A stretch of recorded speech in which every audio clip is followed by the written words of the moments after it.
بسم الله الرحمن الرحيم. بداية نتقدم الاتحاد القطري للشطرنج بخالص الشكر والامتنان للمؤسسة العامة للحي الثقافي كتارا على دعمهم وتعاونهم معنا في تنظيم هذه البطولة، حيث تأتي بطولة كتارا لعام 2020 بطبع مختلف لأنها سوف تقام لأول مرة عن بعد. لقد قام الاتحاد القطري للشطرنج بتنظيم العديد من البطولات المحلية والدولية عن بعد خلال الفترة الماضية، إلا أن بطولة كتارا الدولية سوف تشهد مشاركة بطل العالم والمصنف الأول عالميا ماغنوس كارلسن، مما سوف يضيف قيمة فنية وقيمة إعلامية للبطولة. ومن المتوقع أن يشارك حوالي 5000 لاعب ولاعبة من مختلف دول العالم في المراحل التأهيلية للبطولة. مرة أخرى نتقدم بالشكر إلى كتارا وللدكتور خالد السليطي ونثمن جهودهم عاليا في دعم الأنشطة الرياضية والثقافية المختلفة.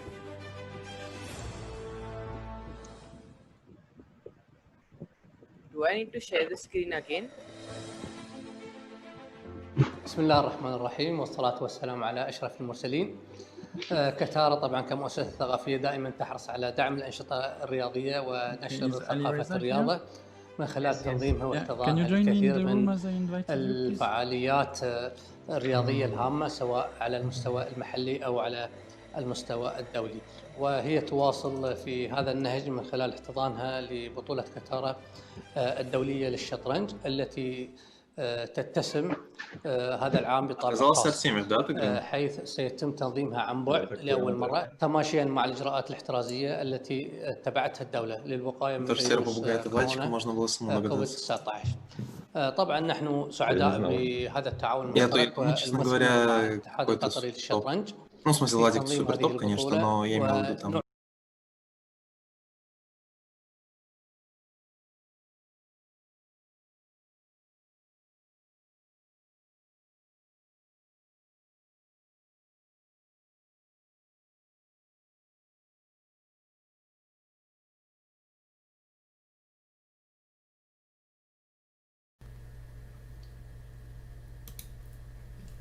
Hello and apologies about a messy start.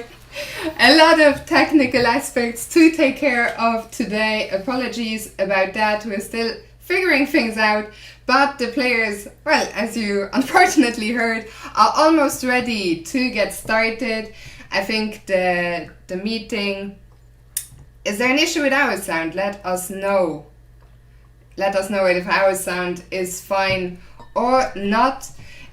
So this is the KO phase of the Katara International Chess Tournament 2020, and we will be your commentators for the day. My name is Fiona Steil-Anthony, and with me it's Alex Lopez. Absolutely. And so the players are just getting ready. I think there will probably be a couple of minutes of delay. We're going to have to figure out to resolve our issues, sound issues, but we will do that later. For now, let's focus on what is important. There are 16 players left. There was one wild card. It is world champion Magnus Carlsen. And apart from Magnus Carlsen, there were 3 qualifying advances, which some of you will have seen. We commented on them on Monday here on this channel. And so the first arena, Alex, who qualified from the first arena? So for that, it was 18-year-old Haik Martirosyan, 20-year-old Andrew Tang, 22-year-old David Paravian, and also Rasmus Svane, I believe 23 years old. But incredibly, Raunak Salvani at age only 14, one of the youngest grandmasters in history. So that's a very, very young and very, very strong group. Absolutely. Then next up, the second group was dominated by Alireza Firouzja. Everyone will be looking forward to seeing his games today. He is, hailed by many as the next big kid on the block. Also qualified from this group, Grandmasters Shan Sargsyan from Armenia, Grandmaster Rauf Mamedov from Azerbaijan, Grandmaster Arjun Erigaisi, big prodigy from India, and our first international master also qualified from this group. Many will know him as Meneer Manje on Lichess. It is international master Thomas Bertsen from the Netherlands. And then finally, the last group of the day, for which over 5,000 people turned out. It was quite the group, and it was won by the very, very well-known chess personality and streamer Grandmaster Daniel Naroditsky, a bullet expert under the username of Rebecca Harris. Joining him was the young but already very seasoned grandmaster from Russia, Alexei Sarana. I believe the highest, or one of the highest rated, around 2,650 in that group, joined in that 2650-ish range by Daniel Naroditsky and Boris Grachev. And the group was capped off by two bullet experts, quite well-known names on Lichess. The legend that is Mr. Operwezen has been a household figure in Lichess and is able to compete with the very, very best in the world at this bullet format. And an international master from Indonesia, Joseph Tahir. So good luck to all of the participants. Absolutely, that is the field for today. And I believe the action just got underway. I was gonna go through the pairings. I'm gonna have to try, and for now, Alex, I'm sorry, you'll have to start without the mouse, because I will try to cut out the cameras of the players so that you guys can see Magnus and his opponent, Rasmus Fanne. Yeah, so Rasmus Fanne, born in Denmark, but he has been representing Germany for a long time. He is top 10 in Germany, and at the moment he's gone for a Caro Can with the black pieces, a variation that is very, very popular, but it's been essayed by Magnus himself. Black accepts these double pawns on the F-file, but on the other hand gets a very, very solid position. Now what White is doing, Magnus, he is trading everything off. F3, controlling against the threat of checkmate on G2. He's trading everything off. He considers, if I can get into an endgame, my better pawn structure will give me the better chances. Bringing that knight on D2, pawn to B5 prevents the knight from getting into the C4 square. And White now goes queen E5, insisting on the strategy of offering the exchanges. Black accepts the exchange. Now the double pawns have come off for Black, but White does have a slightly better king. B4 covering the C5 square. We're probably going to see a C4 break. That's what we see. White is going to want to swap off the pawns on B5 more than likely. And then after doing that, likely go and attack those pawns. And I think White is dominating here. 94, 96, the pawn on B5 drops. The knight comes back, 94 check, and I think we're going to see a resignation here very, very soon, because here this king and pawn endgame is, or this pawn endgame is hopelessly lost. Already Magnus with a queen, and he kicks off with a victory, the favorite getting off to a very strong start.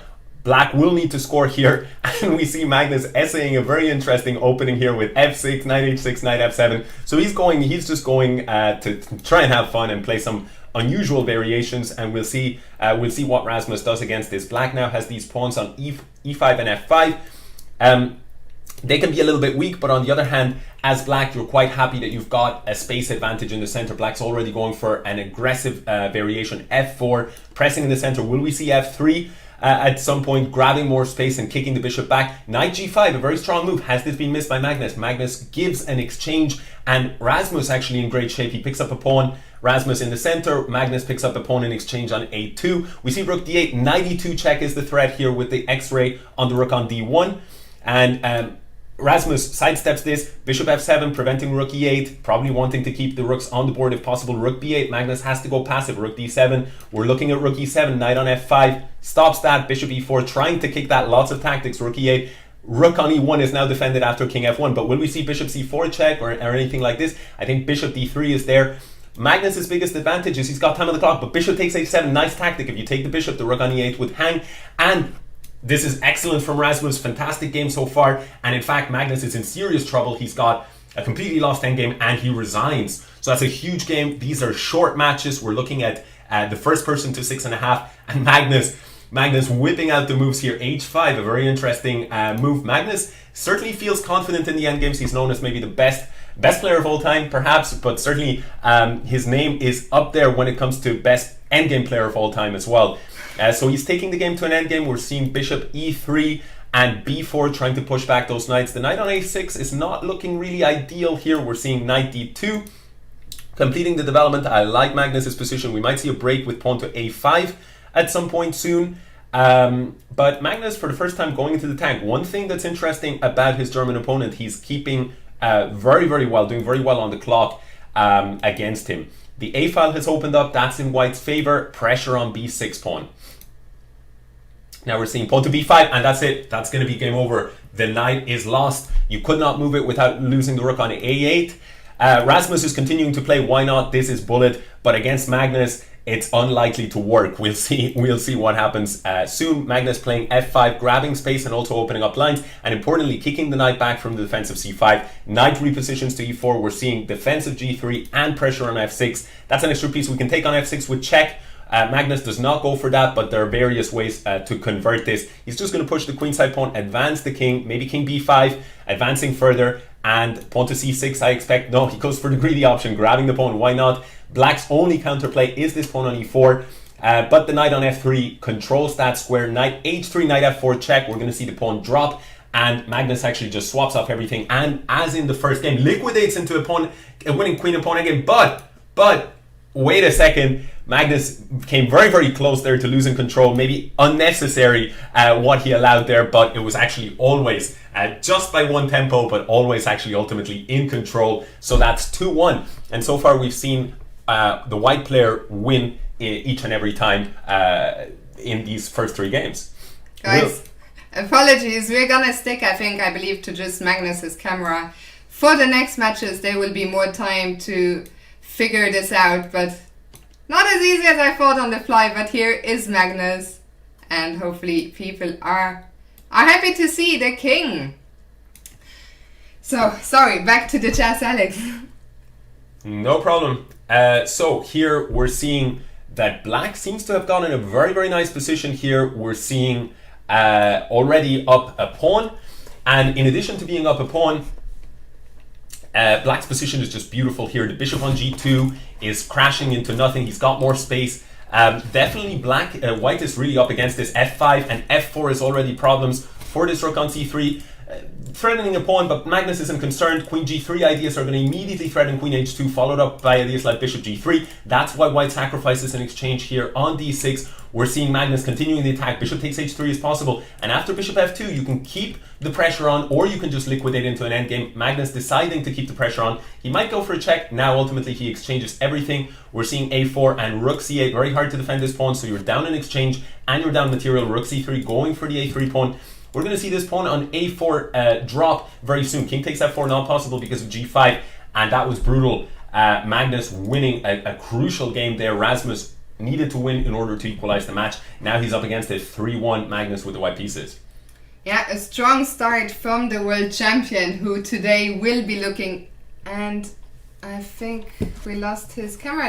Okay, Alex, I'll let you take care of the game. We're flying again. free once again without the mouse.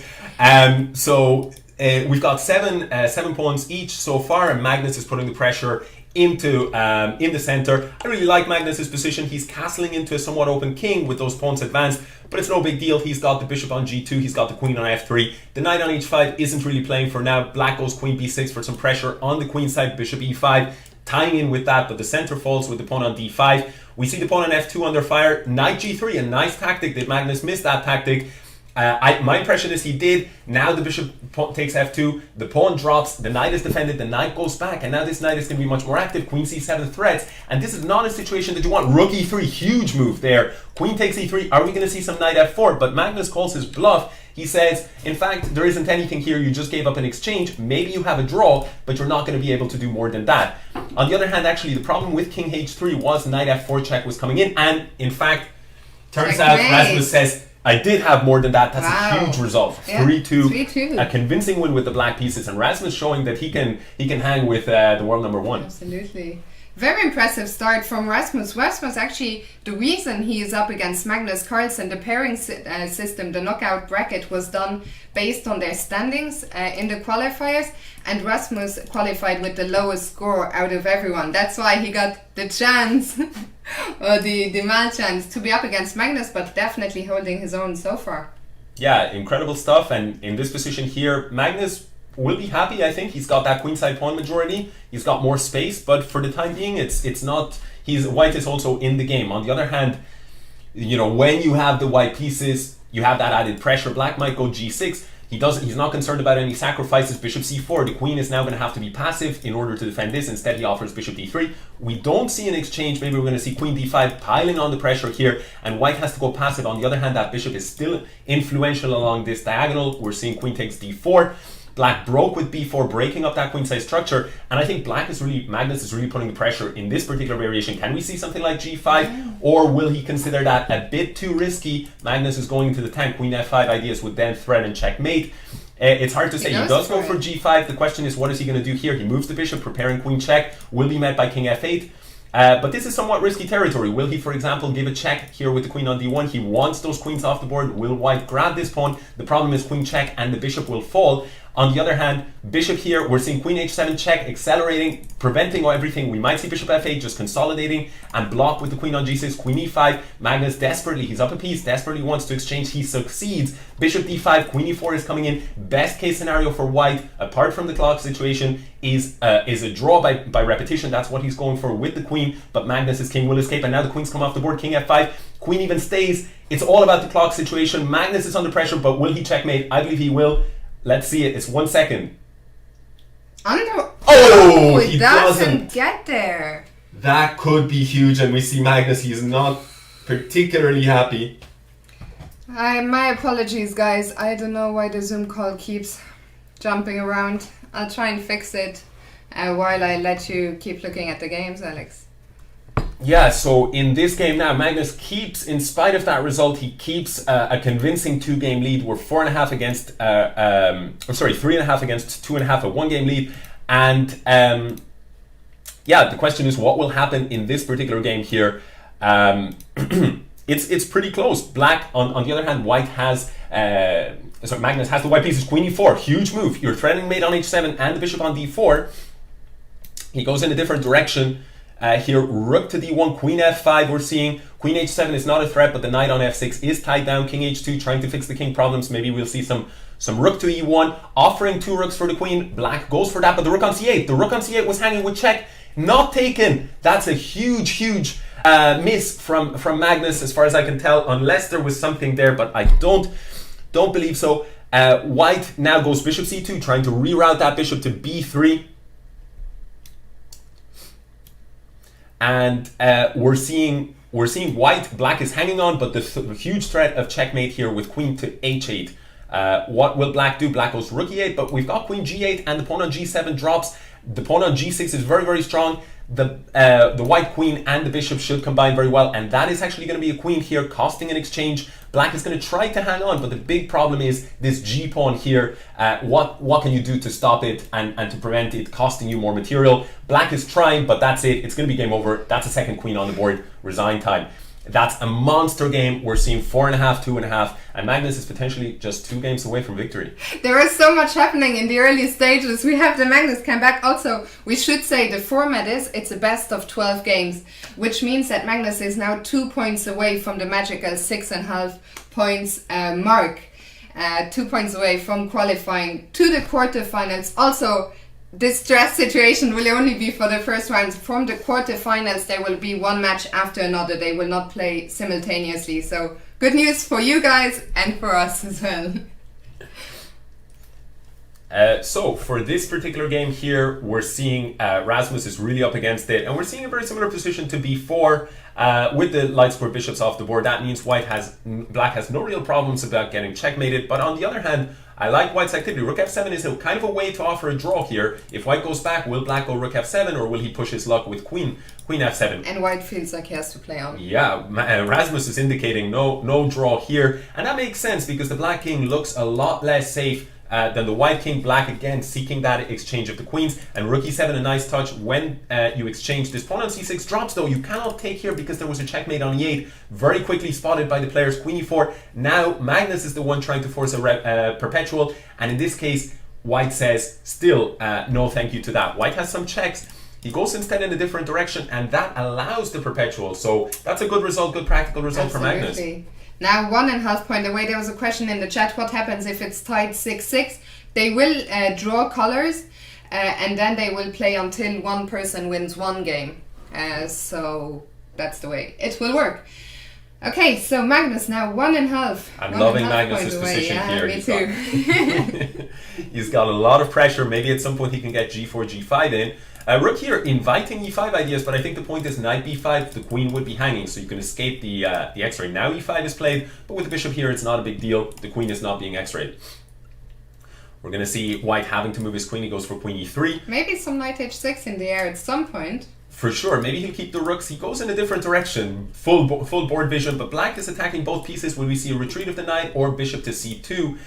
This move is very, very awkward for white to deal with. He goes for bishop c2. Now the bishops come off, queen d1 is prevented. Queen d2 can invade, but white actually suddenly very dominant, very much in control here. He could go for a repetition. He had the option, but he didn't go for that. He went for queen c2. Magnus wants to almost end the match with this particular game, and he's in great shape. He's up 2 pawns. Absolutely. One win here will take him very, very close. He is pushing, but I'm curious if he has... I'm still curious about that game where he didn't manage to win with the queen, where he didn't manage to checkmate in time. Because Magnus, we have seen him before. He really has the speed usually. Apparently Penguin is already through, very impressive. And let's see, as soon as this match is over, we'll update you on the other results. Desperation there, and very, very nice conversion there from Magnus. And 6-3, this is an absolute must-win situation for Rasmus, not where you want to be. Although Magnus is taking some liberties in the opening here, he's toying a little bit with his opponent perhaps, because this is not what you usually want to do. And look at where the king is. The king and queen do not start like this. Where is that king going? He's gone for like the bomb cloud. He went for some kind of bomb cloud here, and this is simply incredible for Magnus, who keeps a straight face, but not quite what you want your final game to be. So let's see, can Rasmus punish the liberties that the world champion is taking? Apparently Opperwesen is true as well, which is a huge result for him. We'll update all the results. Magnus only needs a draw here. Took some liberties in the opening, but looks like he got away with it. He's setting up a fortress here of sorts for the man who said he does not believe in fortresses. My apologies, guys. We're gonna have to look at the end of this match. The problem with the Zoom call, if you have used Zoom, people are coming and leaving, and it makes our job quite difficult. So let's see, after this match, there shall be no more issues. Apology about that. And let's look at this final game. Yeah, black I think is actually in great shape here. The position is completely closed, and white almost wants black to take this pawn so that he can generate some activity on the A file. But black is now in... Oh, that's a big huge mouse slip! Huge mouse slip and immediate resignation. Will that spell the difference? Magnus, he was in cruise control. Such a pity we lost the camera at the worst possible time. Let's try and bring it back for the last... Let's try and bring Magnus back for the last game. That is the one thing that could have saved Rasmus in that particular game, and it happened. Magnus will need to recover here. He's got the white pieces though, and of course, you know, when you're used to playing chess at the absolute highest levels, I don't think that that Magnus is going to be too fazed by something like that. Absolutely. We almost had him, but then the camera jumped again. It's so close. How's the game going? So Magnus seems to be in a nice position here with a really strong knight on d6. That's actually, the position has now changed. The white knights have shifted to b3 and c4, back onto d6, using all of these squares. Black is on the defensive. Again, white has a bunch of extra space. The one thing that black might use in this position, though, the bishop on a7 is quite strong. And we wonder, can you not take on e5, collapse the center, and now the position is getting very, very messy. Those knights looking for stability. Black is the one finally here with a better center, but on the other hand, this pawn on g5 can fall at any moment, and white is going to have two passed pawns. Black is rolling up the board with c4, but rook check, and rook check picks up the rook, and I think that this is going to be it. Yes, you have these two pawns, but white should be able to blockade them, and importantly, white has this pawn. He's making already a queen here. And I think we're just going to see Magnus converting in a variety of ways. He goes for the more practical choice, doesn't even want to let black promote. d3 is not an option. The d3 square is super well covered here, and white now is shifting. He just has to make sure no more mouse slips. Rook takes c2, that's one pawn gone. e4, you can take that one as well. You can take d4 on the next one with check. You can even exchange everything. Game over. And match over. Magnus goes through. Magnus does not look too impressed. We will leave the camp for now, but let's see who else is still playing. Where can we go? Muidspark, let's go there. So Muisbach is Grandmaster Rauf Mamedov, and he's playing against Arjun Argaisi from India, and he's apparently only a draw away from qualifying through to the quarterfinals. Yeah, but at the same time, it's 6-4. Yeah. So certainly it's not in the bag. Anything can happen, but this is a very difficult situation for the young Grandmaster from India, only 16 years old, a tremendous talent. The veteran, however, Rauf Mamedov, he's putting the squeeze on in this game as well. Beautiful control of the light squares. We're seeing knight takes d5 as a huge threat, and he might try to ramp up the pressure. Instead, he goes for this pawn. Queen d8 check is in the air, maybe to reroute and grab this pawn. Maybe he'll do this on the next move. Bishop takes e5. We see that queen d8, and after king f7, you might even consider some rook f1 checks, some knight takes d5, a lot of tactical possibilities here in the position. Queen g8. The king will continue to run to d6, but the question is, how far will that king run? White is already threatening checkmate here on d8. That would be huge. Black stops this, creating threats of his own against the white king, but the white king should be safe. The pawn on d5 drops. We might even see, huge move. You cannot take here because of rook d8, but this is a huge move in return. King f1 in order to prevent rook e1 ideas. If you went to h2, the problem was this knight would fall with check. So king f1 is a beautiful move. I don't see anything for black, and that's going to be game over with that extra piece and the attack. And that's it. It's mate in one. Queen d6 is the only way to deal with the check. And that means that Muisbach Rauf Mamedov is through. There is still, I guess, one match going on. No, Alireza, they are still playing, but I think Alireza is true. Maybe they did not realize. I think we'll move on for here. Alireza seems to have scored 7 points. Alireza just showing his love of the game. Shant against Josef. This one is a close one. And our international master, Josef Tahir from Indonesia, is one win away from pulling off a fantastic upset against Shant Sargsyan from Armenia. Huge. So we're now looking at it from Shant's perspective, meaning that he needs to avoid a loss here in this particular game, and really he wants to win. He's got the white pieces. Yeah. This is a battle, maybe the closest battle we've seen so far, and we're going to see. So white has this knight e7 threat. Black does grab the pawn. I like white's position overall. I mean, first glance, knight e7 missed. Knight e7 was huge option there to pick up the rook, but that would have probably settled that game. But Look at the score, actually. I'm reading in the chat. Shant has just won 3 in a row. He was down 5 and a half, 1 and a half. Incredible. The 18-year-old Armenian talent from Armenia. I believe he's number 14 in Armenia. And he wants to go for that 4th victory. Bishop e2, hoping for the exchange of these bishops. That would be beneficial because the knight would, on d5, would sort of outclass this bishop. Again, aiming for that exchange. Black is not going to accommodate it. You can go knight d5, but sooner or later I will harass you. Queen d3, allowing black to exchange the not so good bishop. White's position is still very good here because even though he's down a pawn, the pawn doesn't really play. In fact, you could already take and recover that pawn. That's what he goes for. But on the other hand, is it going to be more than enough? Queen f8 was missed with checkmate. Queen f8 missed, and I've left you deaf. I apologize. That was huge. That's 2 huge misses. The question is Shant feeling the pressure? He had the option to take the rook, and in the end, sorry guys to the chat for anyone whose eardrums are in pain. That was a very, very, very big game. And that means Josef, with the white pieces, only needs a draw to go through. However, if Shant can win, we will see our first playoff of the day. It will be tied 6-6. So one way or another, we'll find out after this game. Incredible. Black, absolute clutch situation here. If he wants to stay in the game, he needs to win on the man with the black pieces. That's always difficult to do. Although bullet chess is one of the more forgiving formats, right? Yeah. Because if you're in classical chess, you're facing someone like Fabiano Caruana, you're in serious trouble if you need to win on the man with black. But here you also have, sorry, my apologies. That is my, no, yes, correct. The excitement is too much. Yeah, it's obvious, but it's super interesting stuff happening here. Before though, the pawn is dropping. I'm a little bit surprised by that. I think it was a mouse slip. I think it was a mouse slip, but this is a mistake, I think. Oh no, it is not a mistake. White goes for f4. He has given up a pawn.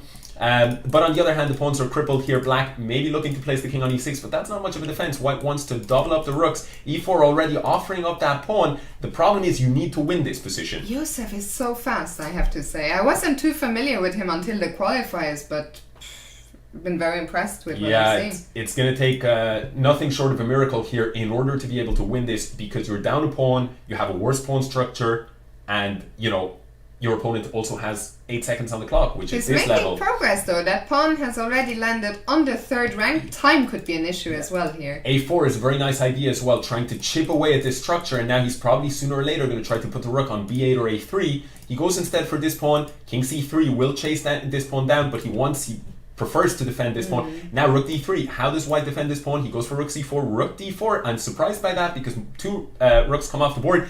Threats of mate in certain positions, but Josef with the check prevents it. You can draw here, but it's not enough, so that's why he goes e2. He wants king e3. Threat of mate, but Josef will probably just check forever. King f4, the only way, but now there's no mating pattern. It's all about the clock. time. And the rook falls, and I think that's it. Josef, incredibly fast player. We're not going to see any chance here for Shant. And will he regret that? Well, he does regret that miss, those couple of misses in the previous game, but a huge comeback winning 3 in a row. Incredible.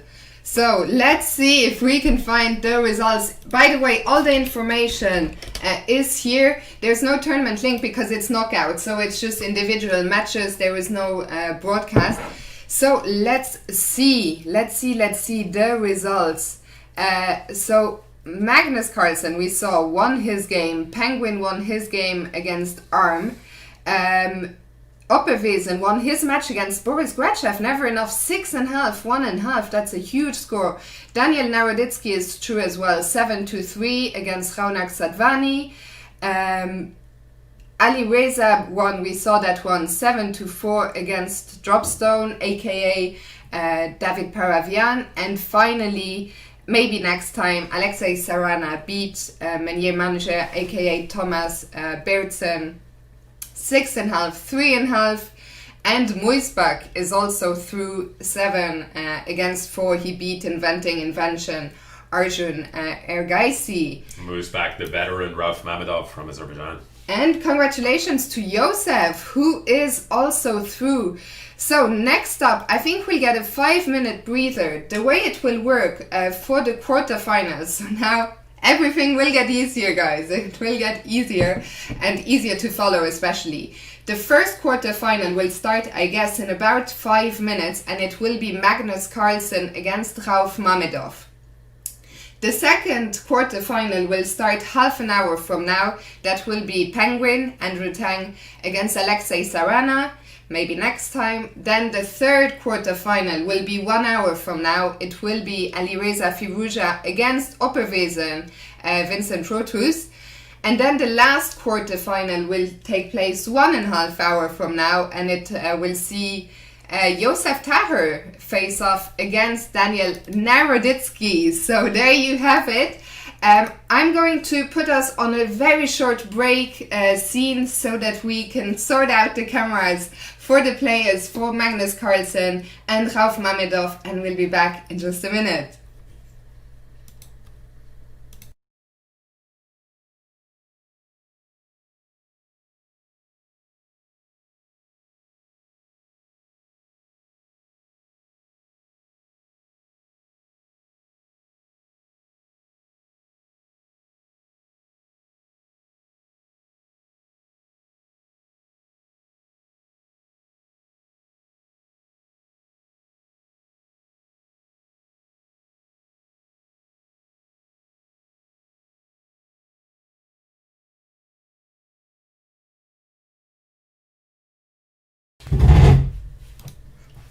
Never mind, we are back.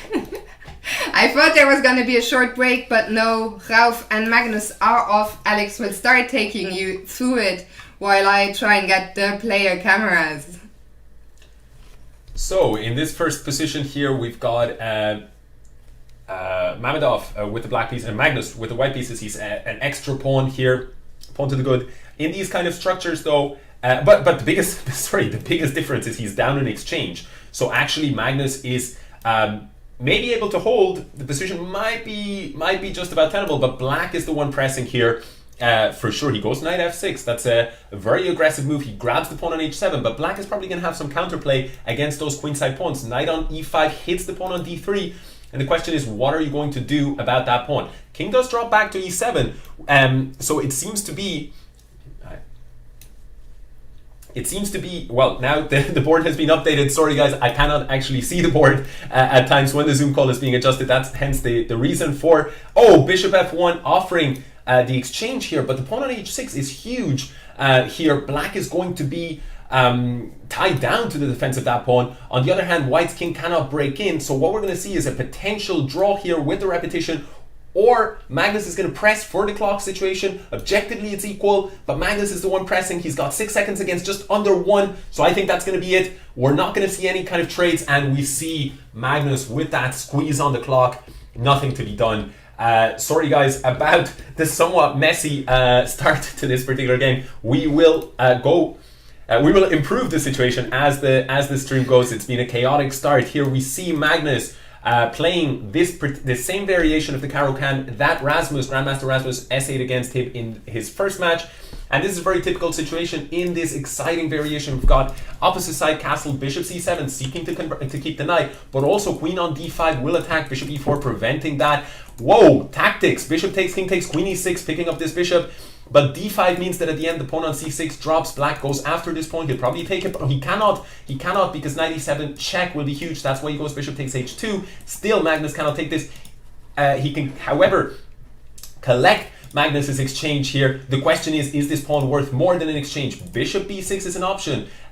However, the problem was in the first move you couldn't go back. You could have stopped that with bishop c7, hence f4. And the question is, will this bishop survive? We might see rook h1. The pawn on f4 is defended, but this bishop is hit. And in fact, excellent way of navigating the complications by Magnus, and Magnus is now actually up. He's up in exchange, but that knight on d4 was very strong. It was hitting these pawns, so we're now going into a rook and pawn endgame, and white resigns because it was a very favorable one. All the pawns were falling. Magnus off to a 2-0 start against Ralph, who will have to bounce back very, very soon. That's huge. You have to feel a little bit for Ralph, who had great positions, but somehow the world champion, he showed his class in both of them. Here we're seeing a very nice position, and this is trouble, because if you take on c3, we see this attack, and after e5 the black knight goes back, but white has gained some extra tempo. Knight f4, hitting the rook and hitting the pawn. Ralph Mamedov is in a lot of trouble. e6, he's not even interested. He gives up this pawn, but the idea is he wants to break up the structure and get at the black king here. g6 falls, and you're going to see more pressure on e6. Black and white continues to not care about this pawn. Knight takes e6. The king on c8 has had to just run away from the king's side. We see bishop e3, probably looking for rook c1. Black trying to find some chances to survive with his king, but black just resigns. That seems a little bit... I'm surprised that Ralph is not fighting on a bit more. Yeah, it seemed a little bit premature, but I think that the reason was because if you went king b7, there was a tactic with rook takes f6. It was really a crushing tactic, but I think the players are seeing it so quickly that it's very hard to react in time. So Magnus 3-0, 3-0 to Magnus. We've seen him so far. We haven't seen anything of what he did against Rasmus, of playing the wrong cloud or whatever he was up to.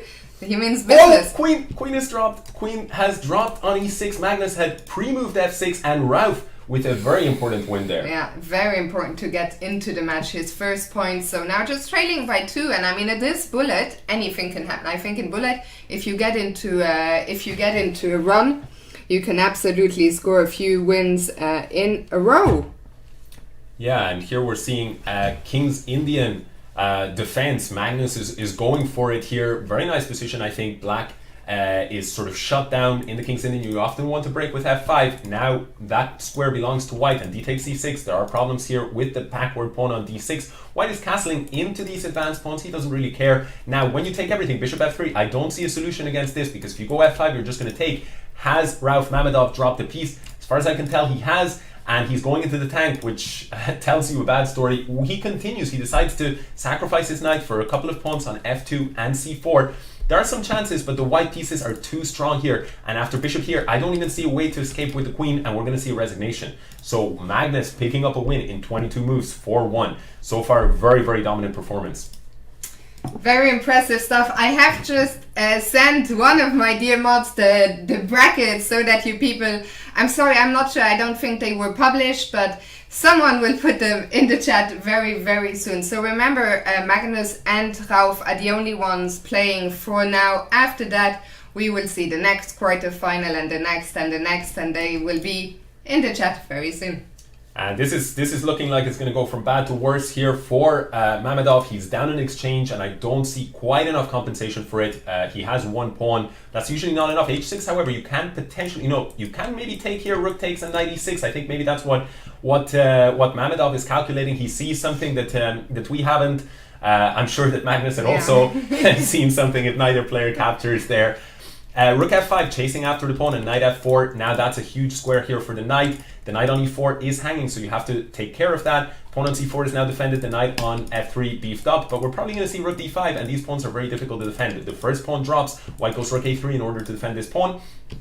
And we may see e4 instead. Magnus offering the exchange here, but he is confident in this resulting endgame. You win a pawn here, white knight does get to invade to e5, but I don't think that's much. Now the knight and the pawn falls, and with 4 pawns, he resigns. Mamedov sees no options there. 5-1 to Carlsen. 5-1, a big score. Magnus just 1.5 points away from getting through to the semifinals already. He will also, after this, he will get a 1.5 hour break, seeing as the semifinals will only start at 7:30 Central European time.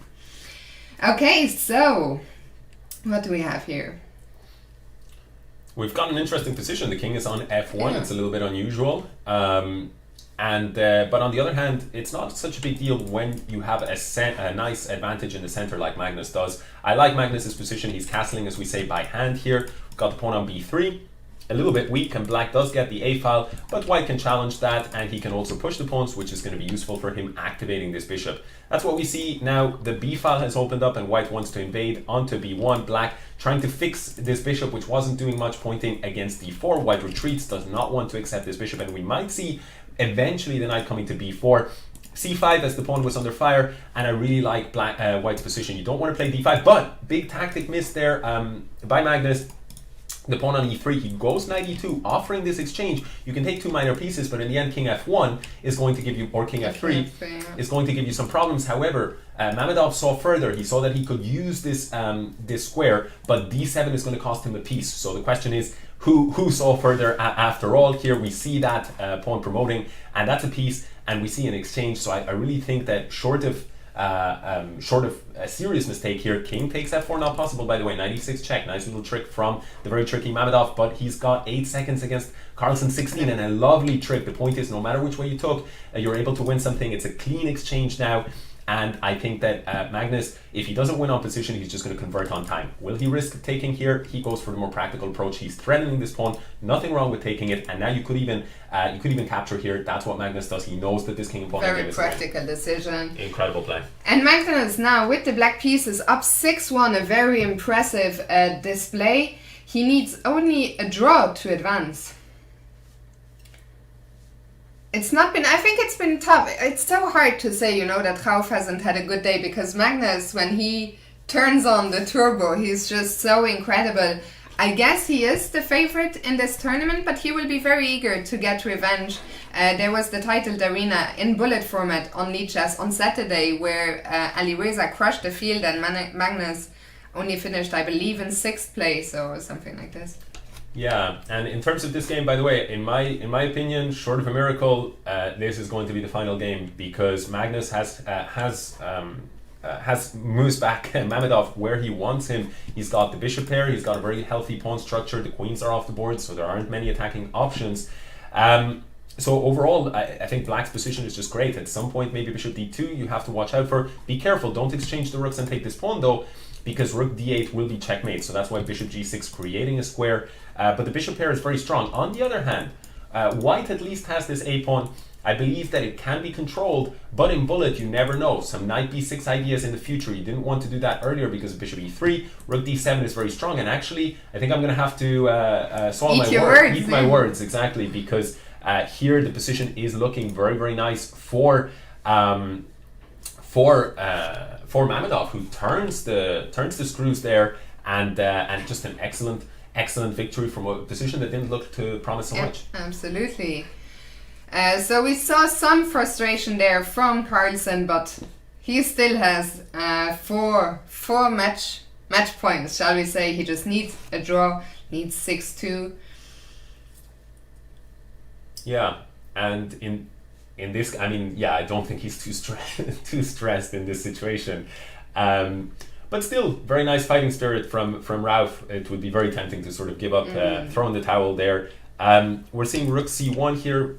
Once again, Magnus seems to have gotten in a very comfortable position. He's got a bit of a center here. Black's main hope is probably associated with pressing this center, as well as, you know, the base of the pawns here. But now he doesn't have this option because of Rook C2. So he forces the queen exchange. Well, Queen D5 allows to stay in, but it comes at a very heavy price. This pawn on E7, and we might see, Magnus is, he means business. He just grabs another pawn. Now Queen E2 defending that base of the pawns. Black trying to go for some play, but A3 shutting that down. Very solid play for Magnus. Yeah, Rook C3, a really nice move, defending the base of the pawns. That's very typical. Queen C2 attacking more pawns, and I wouldn't be surprised if he just grabs it. That is what he does, and he goes back offering a queen exchange. That's declined, and now he starts to press with the pawns. I think we really are going to see this as the final game, but bishop takes E3 missed. King F1 and Queen B1 check. There are some fighting chances here all of a sudden for the very, very tricky, but this rook has dropped, and that is that. King is gonna run. Yeah, unless you can skewer the queen in some way. For example, even King C4, there was a rook block. Now you're up a rook and the king is gonna hide. I wouldn't be surprised by resignation. And we see a resignation here. Magnus is true, 7-2. We see Ralph is not happy. I think Ralph is an excellent bullet player, of course, but against Magnus it is tough. Magnus put on the squeeze, the turbo, and we're gonna turn the player cameras off. Okay, we will take one quick breather now. The next quarterfinal will be Penguin, Andrew Tang. So I'm sure people are looking forward to seeing Andrew in action, and he will be taking on Alexei Sarana from Russia, aka maybe next time, which will be a huge match. Let me see when that will start. Just get confirmation if they will start sooner or if they are going to wait 17 minutes. I'll wait for confirmation, then we'll take a very, very quick breather to gather our spirits. But what a start. We've been off to Alex.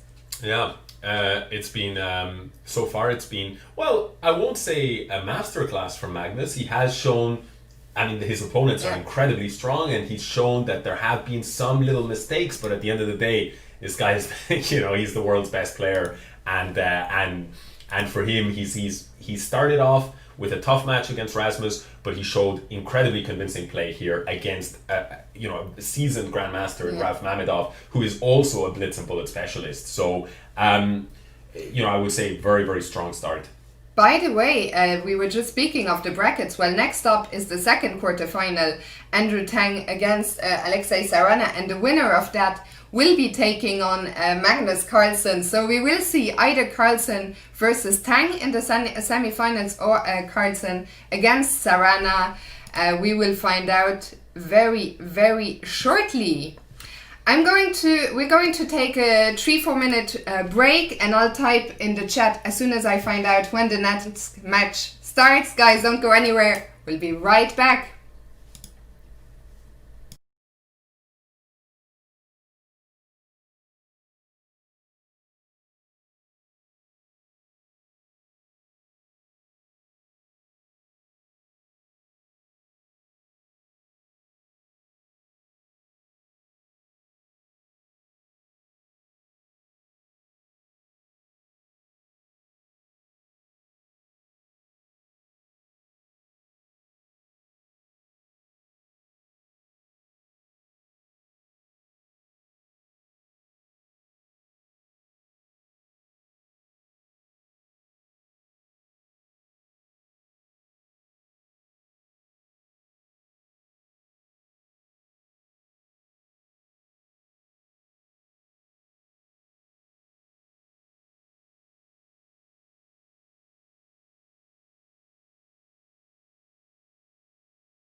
Okay, and we are back. Actually, Penguin has stopped playing. He was just busy with some warm-up, playing some warm-up games against Ali Reza. Both of them are still in the tournament.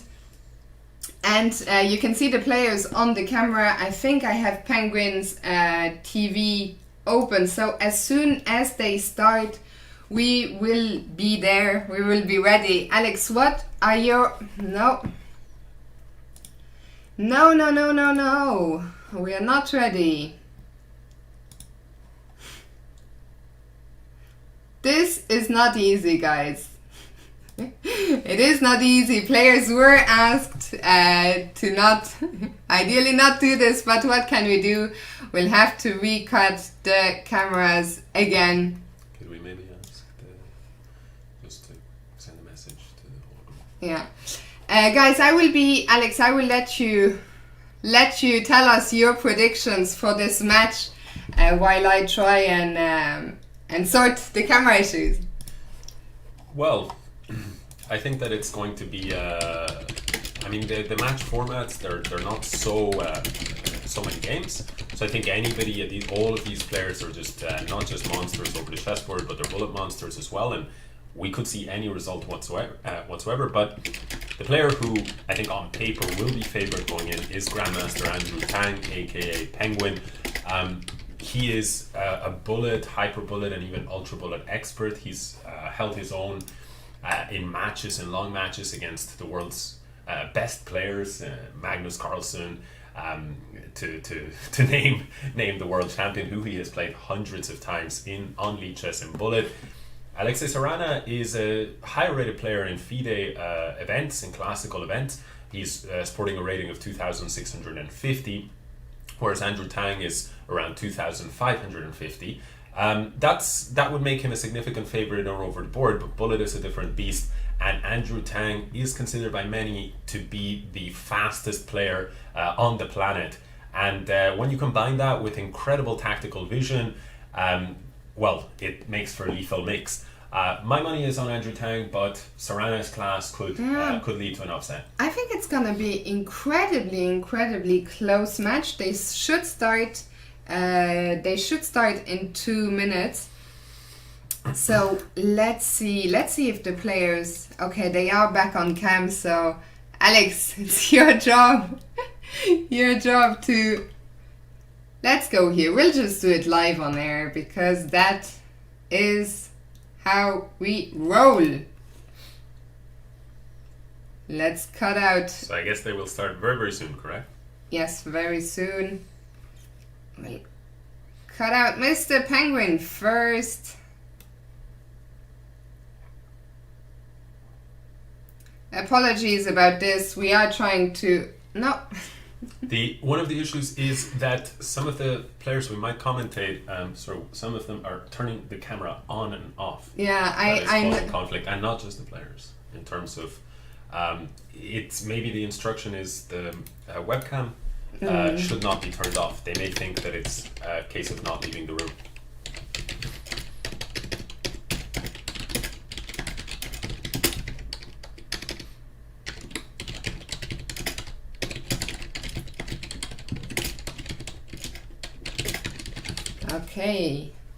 Okay, so they are waiting for us now to start. So I think there's only 2 players left in the Zoom call. Let's cut them out now.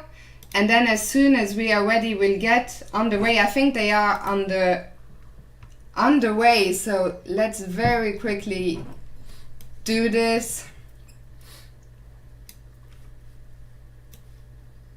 Once again, apologies about the size of Andrew's head. Alex, I'll let you talk us through the game. So this is their first game. You can see their lifetime score at the bottom of the board is actually 4-3 in favor of Sarana. So I think, having seen that, I take back my predictions. It's clear that these two are evenly matched.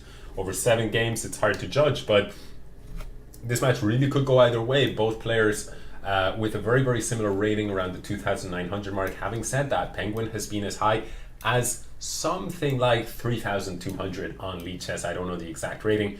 Having said that, speed is Penguin's friend as arguably the fastest player in the world on the mouse. So his rating, his skill is especially pronounced in the hyper bullet, 30 seconds aside, or even in ultra bullet, where he really is the best in the world at those formats. Here we can see Sarana can certainly compete. Now there is some trickery here. You can take this piece, black is up a piece, but in the end the knight on e4 has dropped, so white recovers that piece. On the other hand, Penguin should be happy with the position. He's hanging on to the b6 pawn, and we see a nice move from Sarana. Rook d1, the knight on f6 was being hit. Now h3, knight e5, we see bishop d5 supporting the structure, knight takes c4, giving up a pawn, but controlling f7. I like what Penguin has been doing, rook f8, fortifying that weak f7 pawn, moving the knight away from the attack of the queen and the rook. And we see Sarana, Penguin actually offers this pawn on a6, a little bit of an unusual decision, but it seems to have paid off. He's now up a pawn, he's got the knight on d4, and he's the one pressing. On the other hand, look at Sarana's speed. This is Penguin, he is the fastest in the world, arguably. However, Penguin's speed at the late stages of the game are incredible, and we're seeing here that speed, but he's got a huge gap to bridge, and Sarana incredibly fast as well. He's down to 1.9 seconds. Penguin is streaming as well, so this may be working against him. He's bridged the gap, he's bridged a huge amount of the gap, but will he bridge enough? Sarana picks up the pawn, Penguin needs to go for the flag, and Penguin goes for the flag, gets the flag and makes the draw. That is what makes Penguin, like one of the many things that makes Penguin so lethal in the bullet format. To be fair, we see Andrew on camera. He is streaming, but he's not commentating. If you were to commentate it would be simply saying, well, too much. Even too much, even for the legendary Penguin, who is known by all bullet aficionados in the world. Queen a5 here we're seeing. So that was a close shave for Penguin, but he's done that before, and I wouldn't be surprised if he does this again. We see a big attack from Penguin in this position. His pawn has somehow arrived on g7. He's got very nice pieces, they're developed. He has a little bit of a weak pawn, but he doesn't care. He might shift that bishop to d3. He's attacking the pawn on h7. Black has to take that pawn on g7 to create some problems, and Black is going ahead and trying to complete his development. We might see an exchange of bishops. Instead, Black choosing to fortify his king's position here. Bishop f4, activating the bishop. Black still has the question of how to complete the development. Intermezzo exchange on e4 because there were some tactical opportunities. h3 preventing any attack, and white is very, very solid, but black has staved off the danger. We've got equal time. Rook b5, rook g4, nice sequence. Maybe we're going to see c4. Rook d5 was necessary to protect the queen. We see the queen getting back into safety, centralizing here. And the question is, what is the plan from white? We might see, oh, huge move, queen h7, and that is it. That's going to decide it. Crushing move. I don't see a way to support, to defend here. Queen g6 is going to be checkmate. Really nice tactics from Penguin. Very nice game. Very, very nice game by Penguin indeed, and he takes a 1.5 lead.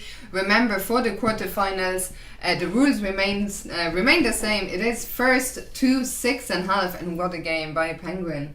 Yeah, I mean, it looked like he was going to go 1-0 down, and now he's 1.5. I mean, this is Penguin. So advantage Penguin. We're going to see what happens in this third game. A really important game because Sarana has the white pieces, and for example, were Penguin to win here and take a 2-game lead with the white pieces in the next one, it's going to be very, very difficult. Yeah, it's a quite a short match, best of 12. So it's very important in the beginning. If you can get momentum, if you can win, 2 or 3 games in a row, it makes a huge, huge difference. Yeah, and here I really like Penguin's position overall. Sarana's position is also quite good with his pieces, but we see knight takes g3 with tactical shots, and so far Penguin is the one scoring these shots. Knight c6, a counter blow. The point is, if you had taken there, that bishop on e3 was hanging, but this is not a good outcome. Look at all the pawns, they are dropping. Black's king is safer than white's because of the crippled pawn structure. We see queen e5 centralizing. That knight on g3 is very, very annoying. We might see at some point this knight coming in. h5 is a useful move. h4, now the knight here is very, very stable. We might potentially see an improvement of the king is what we're looking at. And queen c3 striking at this rook, also keeping an eye on this knight, keeping an eye on this pawn. The pawn on e3 falls. 92, end of the game. 92, end of the game. Sarana will resign. He does resign. 2.5 lead for Penguin. Huge. Keep in mind, by the way, Penguin crushed it in the first round. Yeah. 6.5 to a half. Incredible.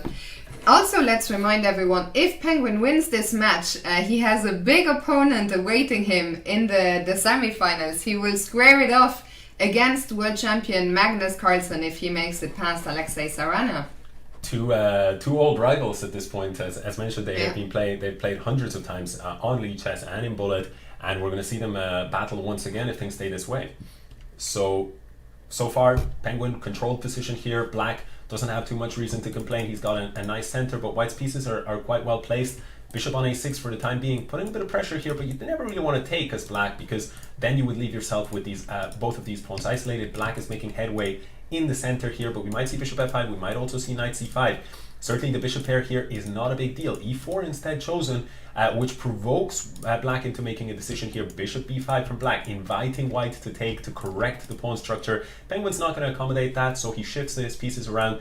He might be looking for knight d3. That's what he's doing here. Rook d2, trying to gang up on the d file. And we really see, in my opinion, Penguin is taking control of this position. Black has to watch out for some tactical blows at the right moment. For now, this rook is defended, but these x-rays are very, very dangerous. a4, forcing Black's hand. We see now Black is forced to stay with this bad pawn structure. The bishop on d6 is undefended, and it's being eyed up. We might see a shifting of the knight to c4. That's what we see. Penguin improving his pieces. Rook d3 staying solid. The pawn on f2, though, you have to be a little bit careful about it. Was there an opportunity to take? No, there wasn't. The queen was protecting it.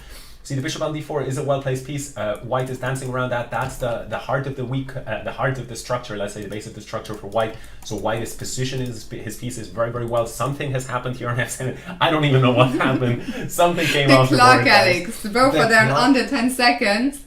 Oh, I would wow. prefer the knight. Knights are so tricky. I was Yes, and we're seeing some pressure here. trying. Queen b7 ideas are in the air. First he takes this pawn goes off. The king is way weaker. That's what's going to mark the difference. But look at the clock situation. The clock situation, he's going to get flagged again. Penguin's too fast. Yeah, and the problem was there, Penguin's king was safe, so you cannot check. And Black kept getting checked, and that burns your clock time. Incredible. So the Penguin's bullet experience really showing, and his speed. Yeah. I mean, I've actually personally played Penguin probably about a couple of hundred times, so I know the torture. I've experienced the anguish. Yeah, you need an absolutely massive time advantage in order to have a chance against Penguin. Yeah. And Serrana, I think, has gone in with that strategy. He's gone in with the strategy. Let's play fast, and he's getting there, but not quite enough. Also, A3, by the way, dangerous move in the air. Very interesting to see Penguin in between games. He was playing Ultra Bullet against Ali Reza, so both of them warming up. You could discuss the benefits, pros and cons of this strategy, but seems to be working so far. Yeah. I mean, Penguin has shown incredible performance so far. He's lost 0 games in his match 1 and match 2. Yeah.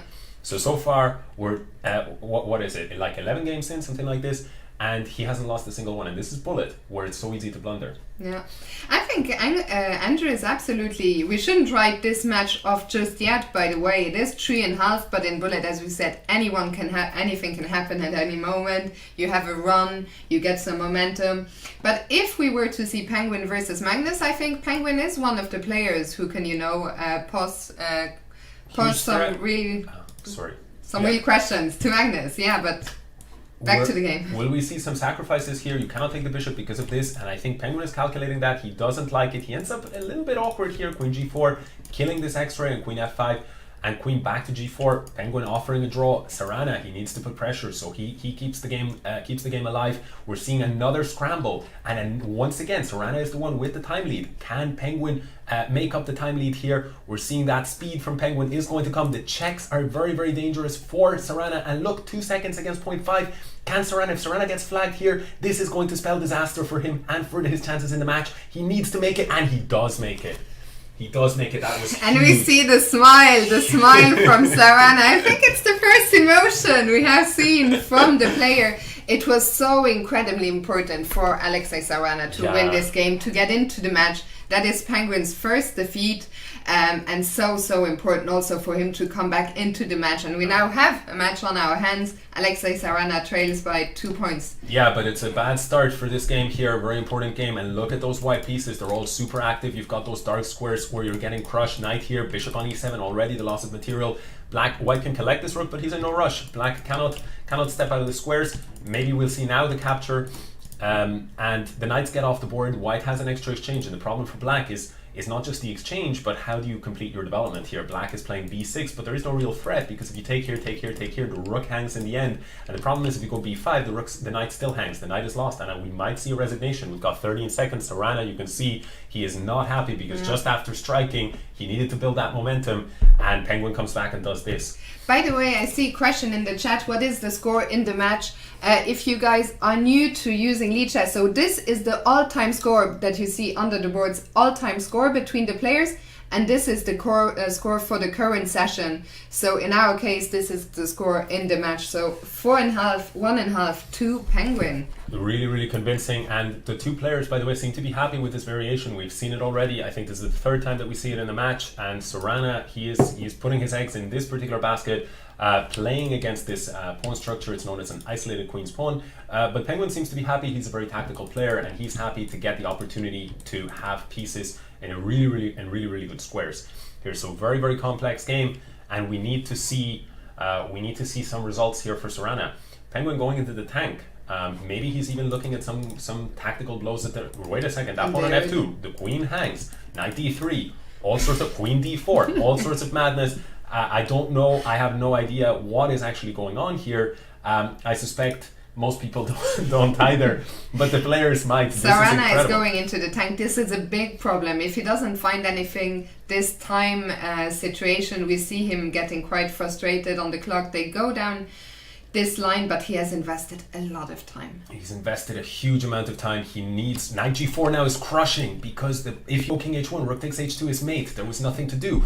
And so Penguin outfoxing Sarana, that is the class of Penguin. Penguin one win away from qualifying to the semi-finals, where none other than Magnus Carlsen awaits. It's incredible. When you play against Penguin, the problem is you need to win in position, which is almost impossible, and on time, which is actually impossible. So this is your problem, right? You're damned if you do and you're damned if you don't. And we're seeing that a player of the caliber of Sarana, let's remind ourselves, this is a 2,650 rated player from Russia. He's quite young, I believe 22 years old, or maybe no, 20 years old, I believe. And we see Penguin once again is simply in command here. I think Penguin might finish it here. We see a huge center. Sarana is trying to chip away at that, but b3, and you're too slow. You know, even if you manage to achieve all of this, this center is keeping the pieces out of play. We've also got a huge control of the dark squares. We see another pawn, so now we're seeing a lot of pawns here connected. That could decide it in a middle game, that could decide it in an end game. And we also see this very powerful bishop that can crush the dark squares. So black is basically in desperate trouble here, and I think maybe the only reason he's really continuing is because if he doesn't save anything from this game, it's over. Yeah, I think also maybe a chance. Oh no, sorry, Paul. Yeah. In bullet, unless the situation is completely is that? I think that's going to be it, because now it's pinned and we might see rook a1. We see a more practical choice, taking this pawn. We're seeing rook g4 check, and that's checkmate on the next move. Penguin with a devastating victory. What an impressive showing from Andrew Tang from the United States of America. He goes through 6.5, 1.5. What a performance. Alex, what did you make of that? To be honest with you, I had said initially that Penguin, before I saw their score, their lifetime score, I thought Penguin was the favorite. I did not think he was this level of favorite, and I think Penguin is bringing his focus to this tournament. He wants it. It's a huge prize pool, the biggest in bullet tournament history. He's got some big opponents ahead of him. But so far of the players that we've seen, I think he's been, I mean, at least on paper, in terms of the massive scores that he's posted against his opponents, I think they've been the most dominant performances. Alex, also next up, let's go back to this scene. We will also talk, since we're switching to this scene, we'll talk for 1 second about the prize money. So I didn't have enough space to put all the prizes, but there was $250 for everyone who went out in the round of the last 16. Everyone who went out now, out now in the quarter is Rauf Mamedov, Alexei Sarana. So far they pick up $500. The semi-finalists are guaranteed $750. The total prize fund was $10,000. I think an absolute first for bullet tournament, and the action has just been incredible. On Monday, we were treated to 3 thrilling qualifying arenas, and today those finals are keeping all their promises so far. Yeah, and for me as a bullet, some say addict, I like to say aficionado, or maybe connoisseur. for me as a bullet fan, as I think many, it's considered one of the most exciting forms of chess. It's really nice to see this tournament hopefully paving the way for more of these big prize money tournaments online, rewarding those players in the world who excel at this format. I will also update the move-out command for the brackets, the updated brackets. Alex, I will ask you a question while I do that. Next up, we have a match that I'm very, very much looking forward to. It is Alireza Firouzja against elite chess legend, Mr. Opperwezen, Vincent Rothus from the Netherlands. What are your predictions for that? What do you think? They've probably played quite a bit, and maybe after I'm done with move-out, we can check out their score. Sure. I mean, I think that no matter who you say that Alireza is facing off against, with perhaps the exception of the world champion Magnus Carlsen, you have to pick Alireza as a favorite. In recent periods, over the last few months, Alireza has actually done better than Magnus in, for example, league chess titled arenas. So on league chess, Alireza has demonstrated, I think, that perhaps I think he's got a very strong case to be considered the most dominant bullet player. Look at this! Sorry to interrupt you, Alex. We still had Penguin. We still had Penguin on the TV, so which means if Penguin was going to start the game, it would show here. So Penguin, earlier he was playing Ultra Bullet against Alireza, now it's against Daniel Naroditsky. Maybe Penguin's strategy is not so much to warm up himself, but to sort of tire out his potential opponents, right? Because Alireza and Naroditsky are two of his greatest rivals, but of course these players are also friends, and they compete and they just have a love for the game. So I suspect that's the real reason why they're playing. Rebecca Harris will play the last quarterfinal at 7 o'clock Central European, 40 minutes from now. He will be taking on, I think, one of our surprise guests, Joseph Taher from Indonesia. Yeah, I mean, this is Joseph has proven himself to deserve a spot in this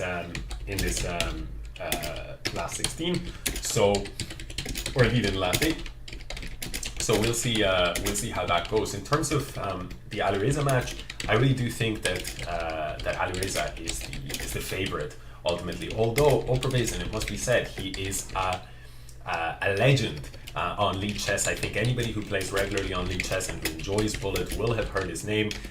He's an international master. He hasn't been active over the board for a very, very long time, a number of years, but I believe he became an international master at a very early age, and it's my opinion and the opinion of many that had he continued to play, he would have absolutely cruised to the Grandmaster title. So, for those who are not familiar with him, if you see International Master and you see that he has a lower FIDE rating than the rest, you might think, this is an easy opponent. But I assure you, nobody, including the world champion, will treat him as an easy opponent.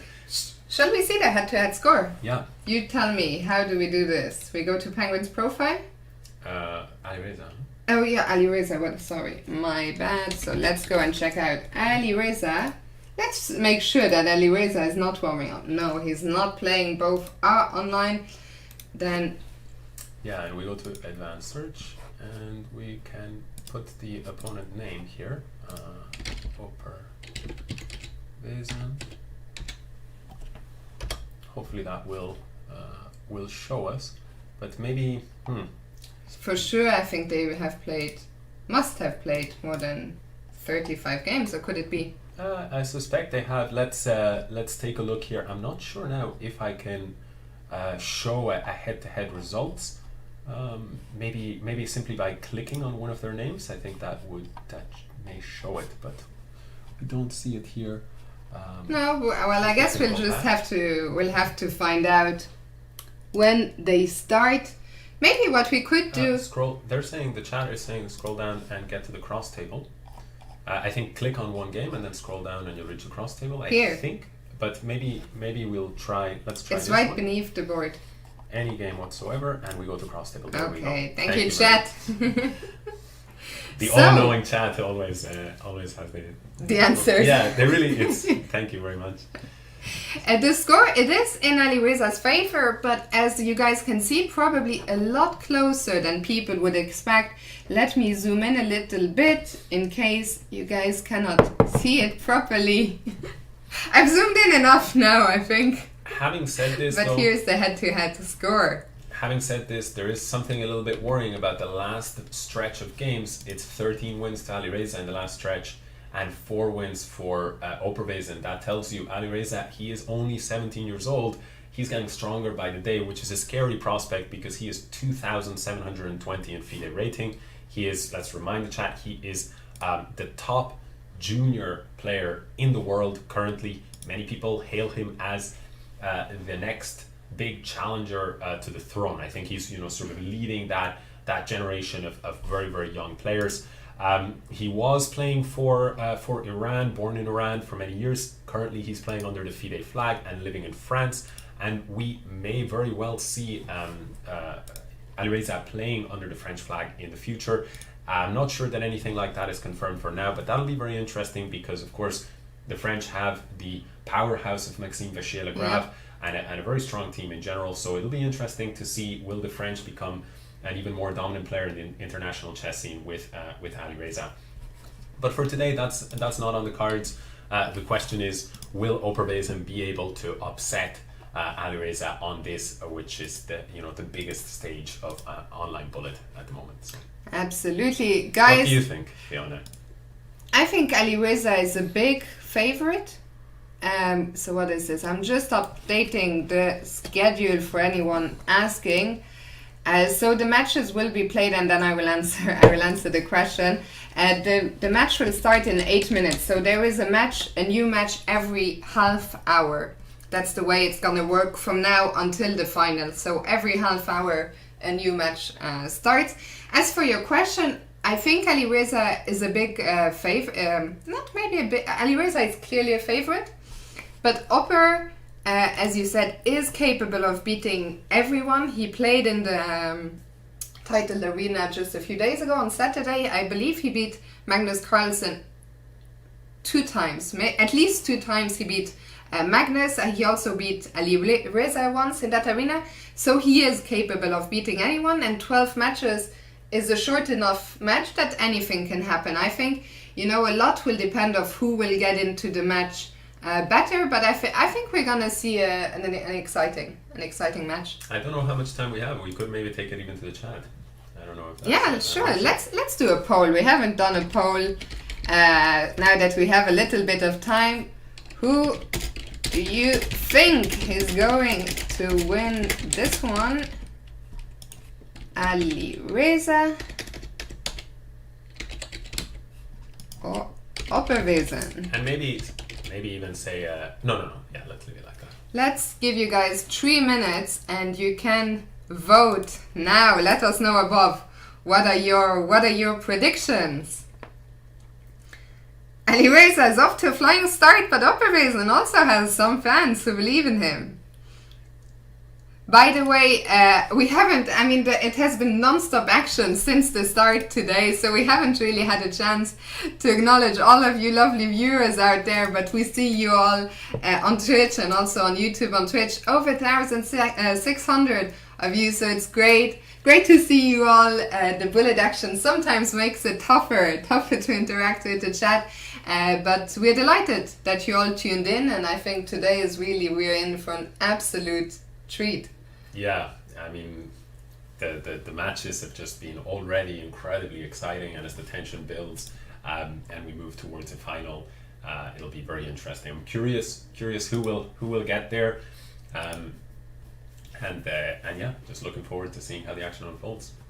So we can see the Zoom call. Opervezin is ready. Vincent is ready. We're still waiting on Alireza. They will start 5 minutes from now. We're still watching the warm-up match between Penguin and and Rebecca Harris. I think what we're going to do, I will put you guys on a be right back screen for just 2 minutes while I get the cameras ready, and then we'll be back with all the action from this third quarterfinal. So don't go anywhere. We'll be back in literally 2 minutes from now.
And we are back. Technical issues are still getting in the way, but we'll try and get the player cameras fixed as we go along. For now, Alex, over to you for the games while I try and get the cameras fixed. Yeah, so this first game we see Operbazin, by the way, with the white pieces. He's a very, very aggressive player. Ali Reza, also a very aggressive player, and we're seeing a sort of a Sicilian pawn structure here. The black king is on e8, Ali Reza's king, but he shouldn't be too worried about that because there aren't too many lines of attack for now. So. Okay, so we have Ali Reza. Yeah, sorry by the way, if I stop commentary, it's because at that moment in time the board freezes on our end, so apologies, but it should be fixed very, very soon. In this position, I like Ali Reza's position. He goes for a very bold sacrifice, however, of an exchange. He was feeling the pressure on queen b5 check. I'm not so sure that I like the position any longer. On the other hand, the rook on f1 finds it very, very difficult to enter. The f file is simply unavailable. And black actually, well, he's got, at the moment he's got only one pawn for the exchange, but that pawn is in the center. His king is in good shape. I think overall it's probably something very close to equal, but the question is, how will the time scramble evolve? For now we're seeing a really big time edge here, 16 seconds against 11, but Ali Reza, incredibly fast player, and we see a draw. That's a little bit, I mean, it was objectively a draw, but it's interesting. Operbazin does not try to flag with the time advantage. Makes you wonder, will Ali Reza, if he has a time advantage, be a little bit more merciless attempting to flag those situations? So in this game here, again, the action extremely fast. Bishop to a8 in order to protect the b pawn. Both sides lifting their h pawn in order to create some lift for the king. Long term improving their position. It's a pretty slow game. It's a structure that is known like as a hedgehog here, and black is breaking on d5. That's usually what you want as black because you liberate your pieces. On the other hand, white's position is perfectly safe. Bishop d6 trying to put pressure, or bishop d4 trying to put pressure there. The white pieces are very central. Operbazin's position is solid. White is going all in potentially here, shifting the rook to g4. That's going to be vulnerable. Knight e5, the exchange of that dark square bishop means that there's no longer pressure, and the question is, how can white bring that piece back into the game? We see rook check and queen e1. We see black is trying to use his initiative. I really like black's position. Ali Reza is going to have to trick Operbazin. He goes rook here, offering this endgame, but you see it is a little bit better for black. Bishop takes b5. Bishop b5 is in the air. Is in the air. Here, king g1, rook a4. Now no more bishop takes b5, and king g7 in order to allow bishop takes b4. And we see this position. Operbazin is simply outplaying Ali Reza Firouzja in this position. He transfers the rook over. He wants to make the most of these pawns. How will he do it? Maybe bishop c3, b4. One of the things that you have to be careful about. Oh, nice trick. Really, really nice trick from Ali Reza. He grabs this pawn on f7. Rook f2, however, will recover the pawn on f3, rendering material equal on the king side once again. But again, these pawns are problematic for white. White is going after them though. He grabs one of them, but the b pawn is rolling. He grabs another pawn on h6. I think Ali Reza is outplaying 7 seconds each. Time is going to be the decision. And here Ali Reza does have the time edge. He drops his piece. Operbazin is collapsing towards the end. Ali Reza has the time as well. I think we're going to see an Ali Reza victory from the jaws of defeat. So wow, incredible resilience from Ali Reza, and he takes the lead in the match. What a game. It looked at some point like, you know, it would be 1.5 at least to Operbazin, but we see Ali Reza showing one of the things, his grittiness, one of the many incredible traits of his play style. Absolutely. What a game. We're seeing yet another Sicilian, but something really interesting has happened here. e5, the knight had nowhere to go. Black's king is in a lot of trouble, but on the other hand, we see that he is up a piece. Queen b5, he's inviting a queen exchange. We're probably not going to see that because you want to keep the attack going. Queen e3, the knight on f6, defending the pawn on h7, which is being eyed up, the knight being eyed up. So we're definitely seeing a lot of vulnerability in the position. One saving grace for white is this knight on a2. Will white take time to reroute it? Well, the bishop took. no longer guarding the B pawn, and the opportunistic Oberwesen gets in there. King G8 trying to bring the king to safety. Rook goes back to H5. Queen C6 creating threats against C2. Queen goes back to D6, coordinating. We see a lot of pawns, 4 pawns for the piece for white. So I think objectively speaking, white is at least equal and has the somewhat easier play. But look at Alireza. He's swapping towards the endgame. Knight b4, however, fork, creating problems, grabbing another pawn, rook check. Doesn't seem to do much. Bishop d7, I'm not quite sure that I understand the benefits of that move. Going after the b pawn, you can give a check. Alireza suggests that he actually wants more. He wants to press this position. He does have a couple of seconds on the clock, but will that be enough? The pawn on f3 hangs, however, and now the pawn on g4 also hangs. This position is still perfectly okay for white, for Oberwesen with the 3 pawns. I think objectively it should be around equal. But the question is, and there we go.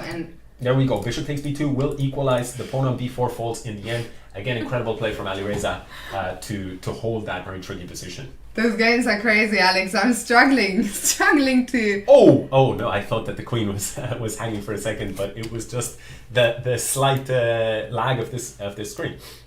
Or maybe the lag of my own eyes, frankly. Maybe the screen was fine. So, yeah, incredible level so far. These two players, we're seeing very a lot of aggression. But so far on the board, Oberwesen has really shown that he can compete. So Alireza up 2-1 in a close match so far. This one, Ober's got a huge time advantage out of the opening. Yeah, Oberwesen, I mean, he is one of the fastest players on the side as well. And we see, I think, a little opportunity there to win a piece, but it all happened so fast. They're actually heading towards an endgame war once again. Oberwesen has a very smooth position. White has an extra pawn on the queen side, but on the other hand, black has the pawn on the king side. What would I prefer personally? I would slightly prefer to be the side with the pawn on the queen side, because sometimes that pawn can really annoy the opponent. But big question. Bishop has been trapped, so that bishop's not going to come back into the game anytime soon. But can black take advantage of it? Well, the bishop can get now even to f8. I'm a little bit surprised, I have to say, that this was allowed. I think it was missed, probably.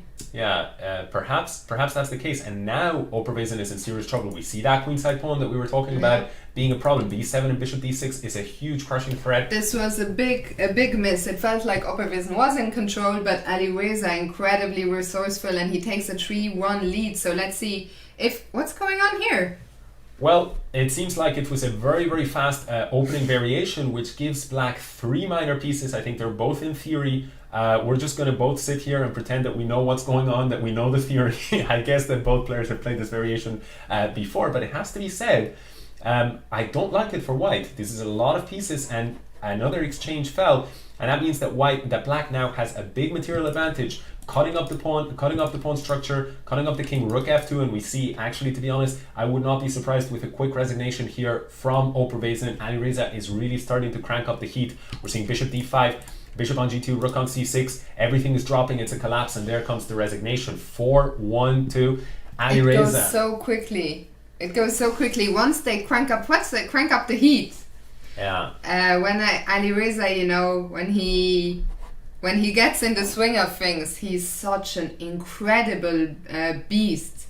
I really believe that Alireza over the coming 5, 6, 10 years is going to be the dominant force, at least in bullet, and I would also say in blitz. He's already been able to beat Magnus on high tournament events in blitz and in bullet. And the scary thing is he's 17 years old, so still a lot of room for improvement. And if his reflexes and his tactical vision, if those things continue to get better, along with better understanding, then, if I'm scared now, I don't know. I mean, it's incredible. It's simply incredible. And by the way, so Alireza currently in a good position to qualify here. There is one last quarterfinal that will be Naroditsky versus Tahir, but I think we are potentially headed. Potentially, we could see what I think many would hail as the dream semi-final. I should focus on this game, but Magnus Carlsen, Penguin, Alireza, and Naroditsky, who are 4 of, I think, the absolutely best bullet players in the world. Yeah, and this position, Operwezen was, I think, in a lot of trouble, but he's mixed it up a lot here. King d2 to approach to try and attack that pawn is not so easy to do. Knight e4, he does go for this, but d2 is already a threat of mate, so he'd seen that check and being able to sort of drive that rook here. But as the sequence leads to black actually being up in exchange, and now I think he can exchange and go into a winning pawn endgame. The question is, can white somehow force this pawn off the board or create some kind of fortress here? And that's what we're seeing Operwezen trying to break, but look at Firouzja, he just doesn't allow it. There we go, b6. And the problem is now you can take the pawn, you can take on c6. The question is, can Alireza hold on enough to flag his opponent? Alireza, one of the fastest players on the planet. 1 second, under 1 second, it's 0.1 seconds. Operwezen does not get there with the timeout. Huge game. And one or two moves to game, but we see the speed, simply astonishing speed from Alireza.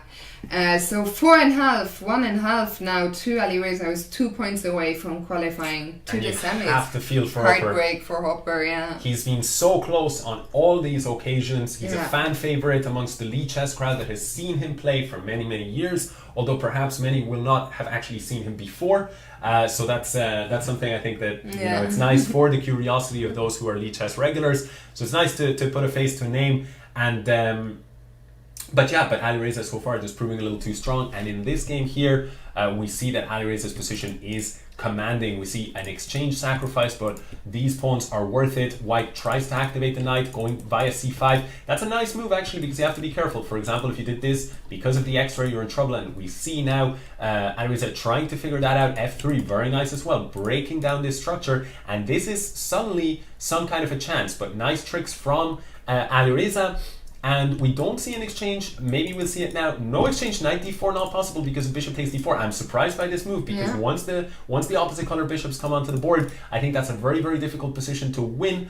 The only question is, does Operwezen want to try and press him on the clock? He does have a little bit of a time lead, but I think it's going to be... he has to try at least. He certainly has to try, but he doesn't do so. One of the things about Operwezen, he's a very fair player. Maybe too fair in this particular instance. But on the other hand, can you really flag an opponent with like 16 seconds left? Especially when we've seen his speed. Probably, I think Alireza would hold. Yeah, it was a repetition. I don't know if he could have tried to avoid it, is what we are saying. But anyway, a fair result based on the game. But yeah, we are saying he did not try, I think, is what we're saying. Yeah, I think his best chance was before he went into that opposite color bishop endgame. The knight. But you know, 5-2 to Alireza. He's 1.5 game away, 1.5 point away, and his position, the black position, looks very dangerous. Yeah, we're seeing actually Alireza picking up a pawn. He's got this very strong bishop against this dark squared king. That's a more effective piece than the counterpart, the light squared bishop. Knight is on e4. Great square. This pawn is going to be long term a problem. Bishop is planning to reroute to b2. Knight d6 and probably going to shift to c4. That's a great square for the knight. The bishop is now in a wonderful square. Mate is being threatened. This rook is in trouble. Knight g6 ideas are in the air. Knight f4 creating problems against all of the pieces. Black is just reacting. Knight f6 and knight takes g7. Both are threats because of the x-ray. Knight f6 missed by both players. I'm a little bit surprised. Knight f6 still possible. You would claim an exchange, and that's what Alireza does. He wins an exchange. He's totally in control here of this position. He's got all of the better pieces, more material, better pawn structure, all of the advantages that you're looking for. He's got them. So I think, and on top of that, he's got the clock time, 5 seconds. He's shown that in the final hurdle on the clock, he's a little bit faster, and I think he's going to convert. But we'll see what Operwezen can do here.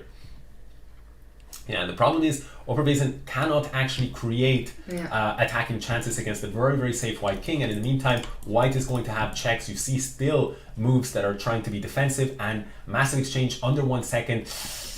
And we do see... Alireza 6-2. He is now just one draw away from making it to the semi-finals. Yeah, I mean, what can be said? Alireza is just a monster. It's hard for people who are not familiar with Operwezen. It's hard to actually get across just how strong this guy is for somebody to win 6-2 against him. But wait a second, huge position here because we do see white making some headway here. We've got one extra pawn for Operwezen and he is in command here so far.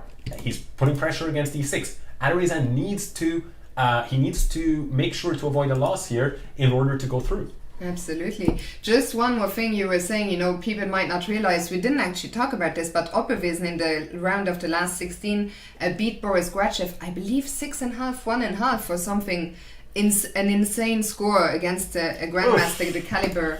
Oh, very, very nasty trick there by Alireza. Knight f3, pretending to drop this bishop on d7, seeing more than Opperwiesen. The check here, the intermezzo. There's no good way to block with the queen. Opper blocked with the rook. But once the queen dropped, he resigned. The point was you could not even take here. Rook takes. You cannot win that back. So it's not, I mean, you're losing pretty much a full queen here. And that is the end. Opperwiesen, well, amazing tournament. I think people, I mean, all these players, the problem is the score is 7-2, which seems like a severe score, but I think it just shows you, because the people who are regularly on Lichess, they know, you know, Opperwiesen is such an incredibly strong player, such a fast player, and for Alireza to beat them 7-2 is just incredible. I mean, Alireza is such a monster, and that was our third of 4. Alireza has been described as devilishly tricky by none other than the world champion Magnus Carlsen himself. So if Magnus has so many problems, then what are us mortals going to do about it, right? And I mean, yeah, I'm just excited to see Alireza. Heartbreak for Opperwiesen, but as a viewer, I think excited to see Alireza go further in this competition. Absolutely. Let's remind everyone, Alireza and Magnus are not in the same bracket, which means we could see an Alireza against Magnus final. But before he gets there, he's gonna have a tough task on his hand. Let me update the bracket. Thank you very much again to The Truth and to all my mods here in the channel. Thank you also to all you incredible viewers who are so active in the chat. Very much appreciated. I will update the bracket, and then we will talk about our last quarterfinal. Alex, we will see Daniel Naroditsky take on Josef Taher from Indonesia.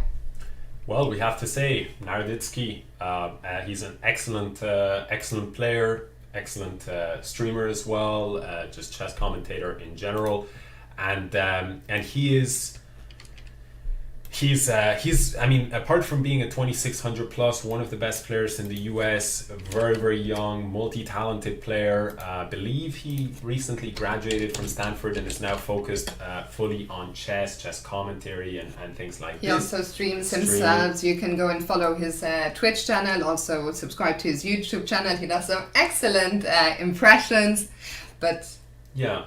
Also, let's talk about his bullet prowesses for a second. Yeah, they're even arguably even more accomplished than with streaming, where he's a little bit newer to streaming, although he's already made a huge impact on the scene. Absolutely excellent content, I have to say. Excellent teacher as well, and he loves to play as much as he loves to teach, and he's a bullet and blitz specialist for a very, very long time. He is one of the few players who is so consistent in these big bullet events that get organized on Lichess, almost always ranking within the top 5, if not the top 10, in events that are, you know, filled with some of the best players in the world. He is also worth commenting. He is one of the players who Magnus Carlsen, at least from when I've seen them face off against each other, who Magnus Carlsen seems to have a somewhat tough time against. I'm not saying Magnus doesn't get the better of him like he gets the better of pretty much everyone, but it's very, very close. And I've seen on certain evenings, certain tournaments, Daniel beating Magnus several times in a row. So I think Daniel is one of the hot favorites in this event. I would put Daniel very, very slightly below Alireza and Magnus, and yeah, I mean, one to watch out for. It should be really exciting. Absolutely. And let's just talk for 1 second about how the players got here to the quarterfinals. So in the first round, I believe probably one of our big or biggest upsets of the day. Josef Tahir from Indonesia beat Shan Sargsyan 7-5 to make it to the quarterfinals. Naroditsky, meanwhile, beat Raunak Sadhvani 7-3.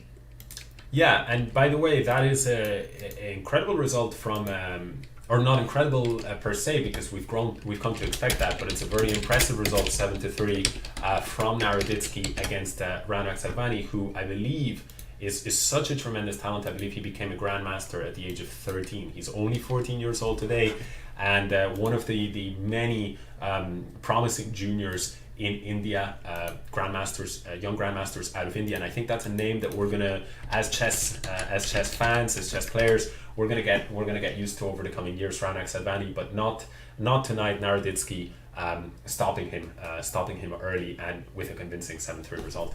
Yeah, so we are going to take, the action is so fast today. The next match, the last quarterfinal will start in just 8 minutes.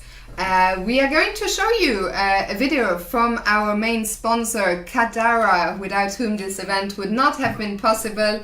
Also, you see just above our heads there the prizes that the remaining 8 players will be fighting for. So we'll show you one of their videos. We'll take a couple of minutes breather and we'll be back in just 5 minutes. Do not go anywhere.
I have to restart the Zoom call, so let's do it quickly. I'm ending this one and please join again.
And we are back literally just in time.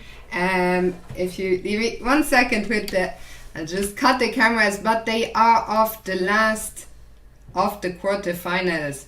Daniel Naroditsky against Josef Taher from Indonesia. Let's just leave it like this.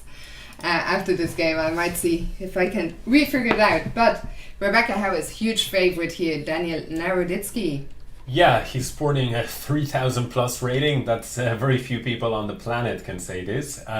Josef, for his part, an absolute bullet monster. The last of the international masters left in this sea of sharks, of grandmasters. So we're going to see, is he able to fight off Rebecca Harris? But look at that dominant lifetime score. It's 7-1 in Daniel Naroditsky's favor, and he's picked up this pawn. Little lapse in focus, was it? Well, no, it's 6 pawns each, and the position is actually quite good for Josef. As a strong start, bishop takes d5, not the kind of scary move, and white offers a draw, recognizing it's a very start equal to the match.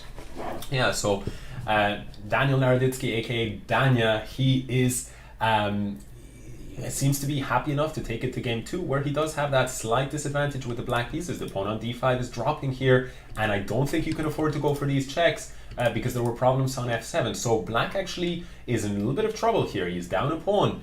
And he also has a worse pawn structure. A slight saving grace is the bishop pair, and there's a lot of pieces aiming towards the queen side. Maybe it was a bit too risky what white did here. He's probably going to have to make a concession, something like b3 here, and allow Danya to take here and maybe step in with the bishop for a check, king e2, maybe another check here on d8. Danya is so strong. Another option, by the way. Oh, huge move. Knight c3, bishop a3 was the threat. What was checkmate threat? No, actually, my apologies. There was the square d2. He's giving up this piece, but the idea is that he will castle. And the problem is the rook from f8 will swing over to d8, creating problems. And this rook on b1 is so powerful because it's paralyzing the position. Danya is so tricky, and I think he might do it. White says, please figure out what you're going to do. I don't want to be in this constant threat.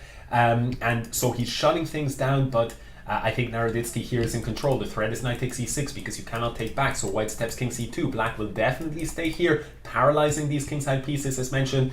White grabs the pawn, but that's a very risky pawn to grab because how is your bishop going to step out? And look at the wonderful job this knight is doing. White resigns. Incredible play from the opening. Naroditsky with the black pieces got himself into a bit of trouble, and then he tricked his way out faster than we could register in.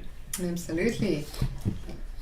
And so he takes the lead, 1.5, 5 wins to go, still a long way. But I think all in all, Josef has been holding his own. And also, once again, let's remind everyone, he eliminated Shan Sargsyan in the first round today, the round of the last 16, which I guess to me was, together with Opper beating Boris Gratchev, you know, the 2 upsets of this event, of this knockout stage. Yeah, but now he's really up against it, and in this particular game I once again like Naroditsky's position. Knight f4 will attack the queen and create this threat. Same effect with knight d4, bishop c8, the only way you prevent both threats. Knight e6 anyway though, and after bishop takes knight, which is forced, white will be able to play at some point bishop to d5. Maybe we'll even see it on the next move. Instead he chooses to pin here. Black might go c6 and d5, trying to shut down the effect. He goes for something similar with this move. However, the difference is this does allow bishop d5. There's a little bit of pressure here against the pawn, so c5 played, queen b2, maintaining the pin, breaking the pin, threatening to capture the bishop. Now, black fights to distract this bishop so he could capture the pawn on e6, but he drops the c5 pawn in the process. And once again, Naroditsky in control here. Excellent pieces. The queen a7 check decides the game on the spot. The sharpness, his tactical acuity is through the roof for Naroditsky, and that's a 2.5 half lead. And we can see why he was so relaxed about offering that draw in game 1. You know, he's like. Well, I mean, even let's remind everyone that on Monday the 3 qualifying arenas, there were 3 of them, but Danya only showed up for the last one. But he just absolutely crushed it, and he actually scored the highest score out of anyone in the 3 qualifying arenas, hence why his seeding number for this knockout bracket was number 2. So Magnus was seeded 1, but then Danya next. Yeah, simply incredible. I mean, these top guys, they only had to play one tournament. Other poor unfortunate souls had to grind it out for 3 tournaments, maybe scrape in. But people like Firouzja and Naroditsky, they just show up once and they get the job done. That's really the level of class of these players. The knight is going to have to move to e5 here, and that's a beautiful knight. However, Josef I'm a bit worried about the black king. Yeah, Josef is under severe attack here. Or sorry, Naroditsky is under severe attack. He goes queen e8, fighting against this knight. And the problem is, this is one of those situations that can shift very, very quickly. You see knight takes f6. You can take here.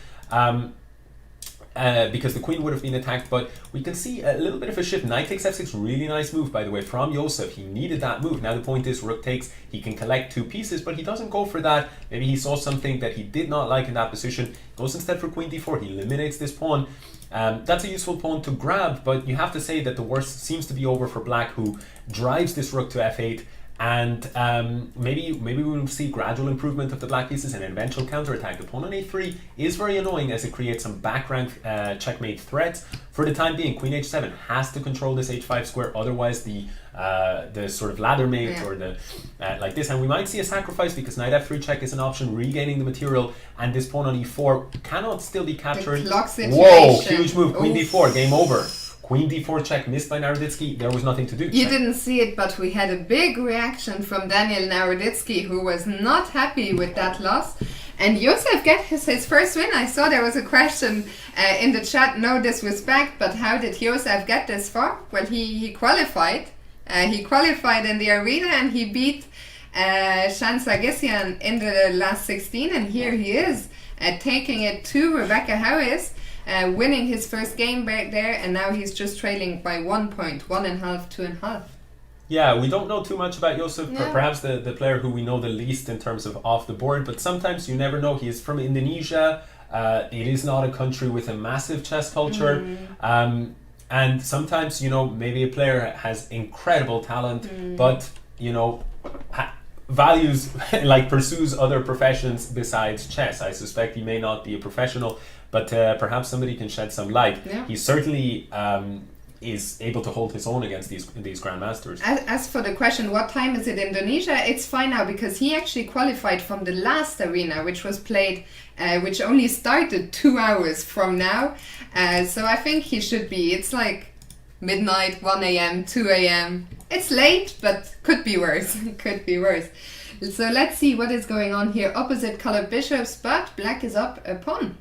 Yeah, so Josef is very much in control here. I think it's a very hard position to make something of, because you want to use that extra pawn on the queen side, but it's very difficult to advance them because white has such a dominant grip on the dark squares. Very typical situation when you've got opposite colored bishops that tends to lead to a lot of draws. On the other hand, he's maintaining the pace. He has finally crashed through, and he's got this pawn. On the other hand, it did cost him the pawn on h4, so we've now got level material. He can't really take this pawn on g2 with the bishop because there were checks. He manages to take it with the rook. He's up a pawn. Importantly, he's holding his own on the clock. He plays rook h2. Probably he doesn't want... Stepping out of rook g8. Yeah, he doesn't want the rooks to come off. That would be very, very difficult for his winning chances. He might get a check and start pushing this pawn. And I like what he's doing. Probably bishop e4. You cannot take this pawn because of bishop f5. Danya spotting this, bishop f5, consolidating the position. The bishop under fire, rook d1.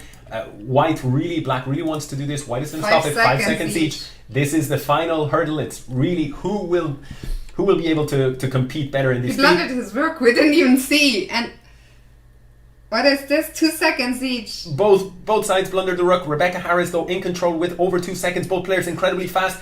He's just playing like this. Rebecca is playing for the win, and he's just playing like this. He pushes the pawn. And Rebecca, what? Oh. Daniel looks so... Oh, did you see the reaction from Naroditsky? He did with a fist He did like a double fist bump the second we saw. He really... That was a huge game.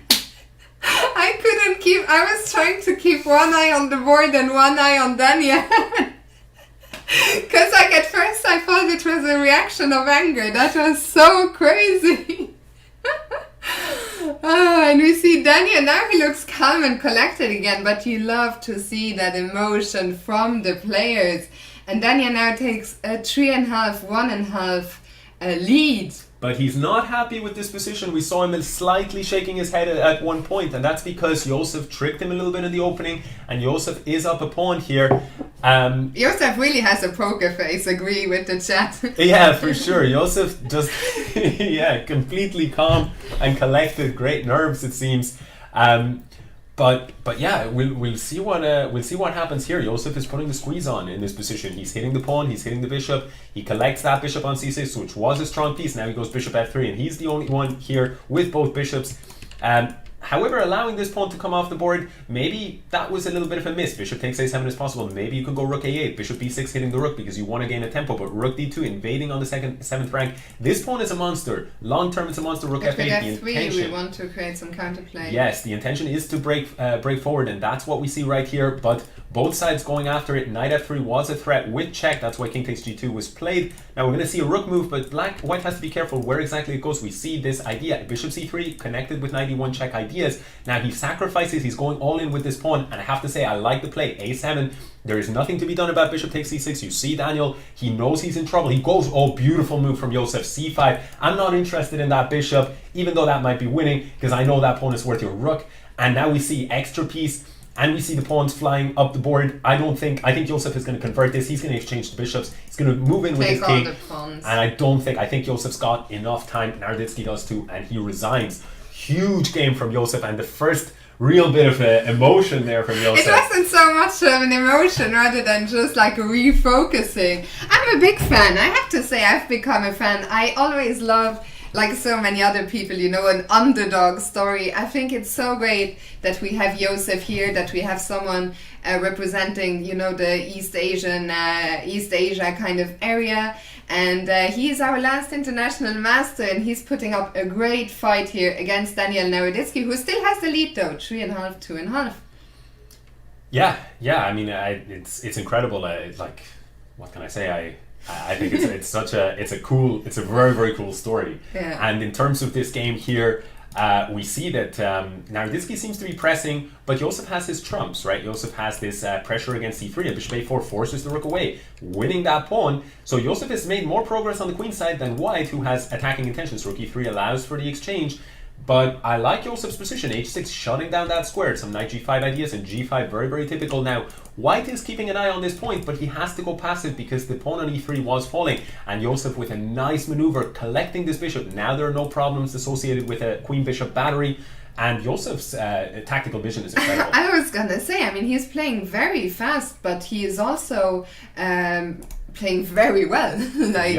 I've been incredibly impressed by his play. Here's a question. What will you do? Time though, careful, 20... A draw! Queen f1 with a draw, agreed, because queen f6 was a huge threat, and he had half the time on his clock. But it's very interesting strategy from Daniel Naroditsky, who I think is the first player we've seen all day, and even, you know, even in the qualifiers, off a draw sometimes. Like, usually we don't see that so much. That's true, actually. Yeah, that's true. And so far they've been accepted. Yeah. The respect being shown here. By the way, I like what Naroditsky has gotten out of the opening. This bishop on a6 is a monster, because what are you going to do about the king? You don't really want to castle queenside, because that semi-open b file could give you some problems. So we're seeing bishop c4. I wouldn't be surprised if white tries to contest this bishop. Instead he says, no, I don't care, I will castle queenside. And the question is, will black be able to punish him? We see that that's definitely the idea, but white has his own nasty intentions on the h5. Black gets there first with the first connection with the pawn, but knight g5 was creating a threat of mate in connection with the queen on c2. Now it's on to Josef, who goes king d2 and says, yeah, you're right, actually there are some problems here on the queen side. I'm going to try to flee, but it's come at a price. Knight takes b2 would allow the option to win, and not just a pawn, but an exchange. That is the option that black goes for. We might see a further invasion, maybe even queen a3. I like the position. c5 also makes sense, undermining the center. Yes, this is very, very typical in these situations where you have the safer king, and we're seeing this. And now c6, very controlled, defending the pawn, and the rooks invade. There may not be queens, but the pawns will drop. However, this is a concern if you are Naroditsky. It's not so easy to defend this pawn, and after takes, you know, that c-pawn suddenly looks very dangerous. Yeah, which is why we see king f8 trying to approach with the king in order to control this pawn. The pawn is within distance. We might see king e8. That's what we do see. And I suspect that Naroditsky is in great shape. Rook c1. I really, really like this idea. King d5 is going to be played, and black can try to advance a pawn, but it's not so easy. Knight e4 is controlling that square with 2 squares, so we see the pawn dropping, king c5, and we might see yet another draw here. It's one pawn and a knight, but there's no way to make progress. Great play. And this is our closest semi-final, closest quarter-final so far. Thrilling stuff. Dania still has a 3.5 lead, so 2 points away from making the semi-final, but Josef is absolutely capable of, winning a game or two. Yeah, I mean, or three.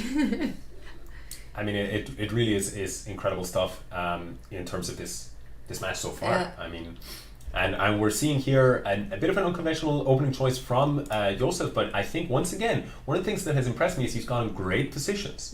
Great positions out of the opening against Naroditsky, and that is easier said than done. I mean, Naroditsky is a 2600 plus grandmaster, so he is incredibly well versed in the opening. But Josef has held his own. He has a lovely center here. He's got the bishop pair, and I actually prefer the black position here. White is fighting against that bishop, but what we're probably going to see is Josef eventually playing f5, h6. The idea is to control that g5 square. Rook e8 supporting, and the black strategy is involving pushing these pawns. We're probably going to see d3, and we'll see e4 as well. And now bishop takes d4 is a possibility. The thing is, a little bit of hesitation. Beautiful move. Bishop takes d4, queen takes b7 though, pawn takes, the rook will be hit. You don't have time. Excellent play. We might see king g8. We see rook c7 or rook b8 chasing after this pawn. And knight b5. If you take the pawn, knight d6. Look at the resourcefulness of Naroditsky. Incredible resourceful. Anyone else would have, or almost anyone else would have lost an exchange somewhere. I mean, but somehow he finds a way. h5, very nice idea. F takes e4, bishop h6, going after this pawn, which is the only blockader of black's best pawn in the position. This pawn on d3, bishop f4 more than likely. We're going to see a bishop move again. The pawn on f5 drops, however, and Dania gets this square. Bishop e3 will force a rook and pawn endgame, but white is out of the woods. He had so many problems. The question is time. Black is still the one pressing though, but yeah, time is equal, so I very much suspect, unless they agree, a draw again, and there we go. These players are professionals. They don't want to. I like it though, because they're not trying to win on the clock. They're saying, if this is a draw, let's go. Let's go again. Excellent. Couldn't agree more with the chat. Very competitive match. Now 5-4 to Naroditsky, but yeah, incredibly close. And not just the closest, also by far the longest match. Remember, 21 watching, in 11 minutes is the first semi-final. Magnus Carlsen against Andrew Tang, aka Penguin. So we're only gonna have a minute to catch our breath, Alex.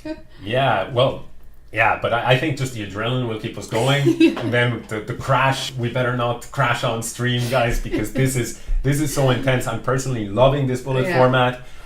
So hope to see more of these initiatives in the future. But for now, let's focus on this game where Naroditsky, he's got a 7-second lead in this position. He's got equal material, but I like Naroditsky's position. White managed to recover the pawn in this way, but the queen is a little bit out of play, and the white king is not. Those bishops. But you have to be careful. The bishops might look strong, but this bishop on b6 is a monster. The knight on f5 is a monster. And we actually see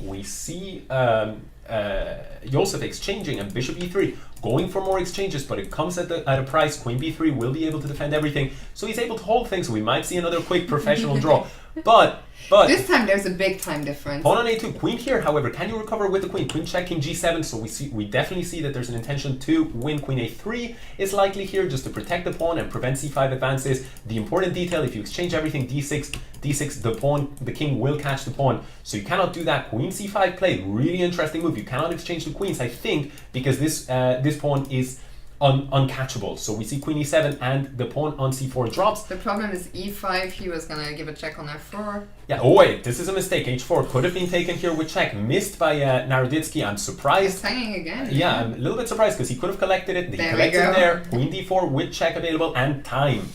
Time is the killer there. 6-4, and now that was such a huge game, because now we need to see Josef. Win on the man with the black pieces.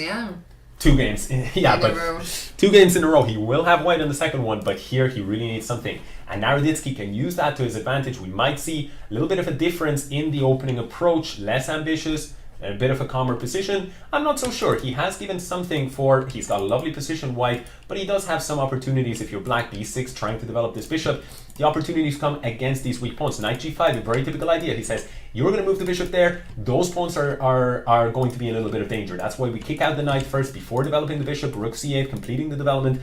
Bishop a2, stepping out of the way of the x-ray. Knight e7, a lot of really sort of professional play here, maneuvering excellently both players. The pawn on c3 could be taken, but you don't really want to do that because you'll be pinning into your queen. Knight f4 was pressing here. White, that's what provoked white into playing f3. Knight d6, big move, hitting this, and you want to take this bishop. Queen takes a4, spotting that the bishop is undefended, but the rook on d8 is undefended, so the transaction has cost black an exchange. Not necessarily a disaster because these pawns are a little bit weak. The problem is that black needs to win. That's the big problem, yeah. Objectively, if a draw was fine, I think black would be okay. Rook d7, something like this, defending. But when you don't have a clock time edge, you know, you're definitely in a little bit of danger. On the other hand, these pawns that have been advanced, a little bit unsafe. The black king is safer, and king safety matters a lot in bullet because you can check people and you can cause them to burn time. They have to defend against threats. So we see a lot of practical possibilities. But white, what Daniel Naroditsky is doing excellently is he's keeping the clock situation really a problem for Josef, who is going to have to start making something of the position soon.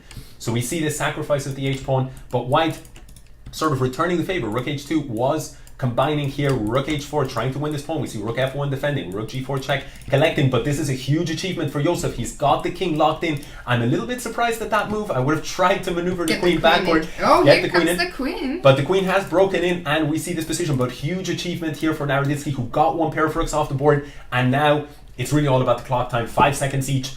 Who can make this? Who is faster? Naroditsky has shown he's the faster one so far. He's showing it again. He's got 4 seconds against 3.6, and I think we're going to see easier play. Queens can come off the board. He goes for the check to burn more time. He gets this huge check. More checks. The queen is hanging. The queen was hanging, but Josef does not spot it too much. Naroditsky, a sigh of relief, and he goes through 7-4. He is true, but can I just say a huge round of virtual applause for Josef from Indonesia, international master Josef Taher, who really gave Naroditsky a great run for his money. He's off, he's gone, but he will be remembered. I think really made a huge impression on me, on you, and I believe on the chat as well. So GG's to Josef, but congratulations to Daniel Naroditsky, who is through to the semi-finals, where he will face off against a certain Alireza Firouzja. Who is he? Yeah, absolute. Yeah, congrats to Josef. Yeah, incredible stuff. We only have 5 minutes. I will put us once again on a very quick break just to make sure, because we have a huge games on our a huge semi-final on our hands. Alireza against Magnus Carlsen against Andrew Tang, aka Penguin. We'll be back in just 2 minutes. Do not go anywhere. You don't want to miss this one. See you in a sec.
and we are back, as are the players, at least.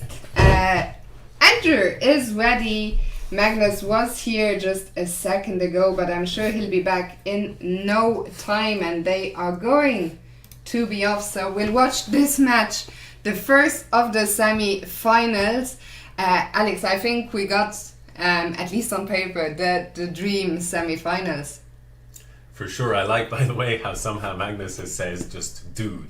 He is the dude. He's a pretty well-known dude in the chess world, yeah, maybe we can give it away. I think someone guessed it, or maybe they saw it. His full name actually in the Zoom call is Banter Dude. And someone saw it, otherwise I wasn't sure, but someone saw it.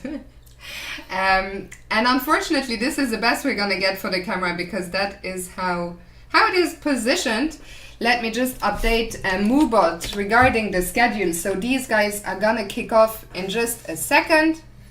In the meantime, just for anyone who might be new, who might have just arrived, it's going to be first to 6.5 points. If it does get after 12 games, if it is 6-6, they will play. Is it until it's 7-6, or is it until it's until one player wins a game? There will be a drawing of lots for who starts with white. But yeah, did they? Okay, they are off.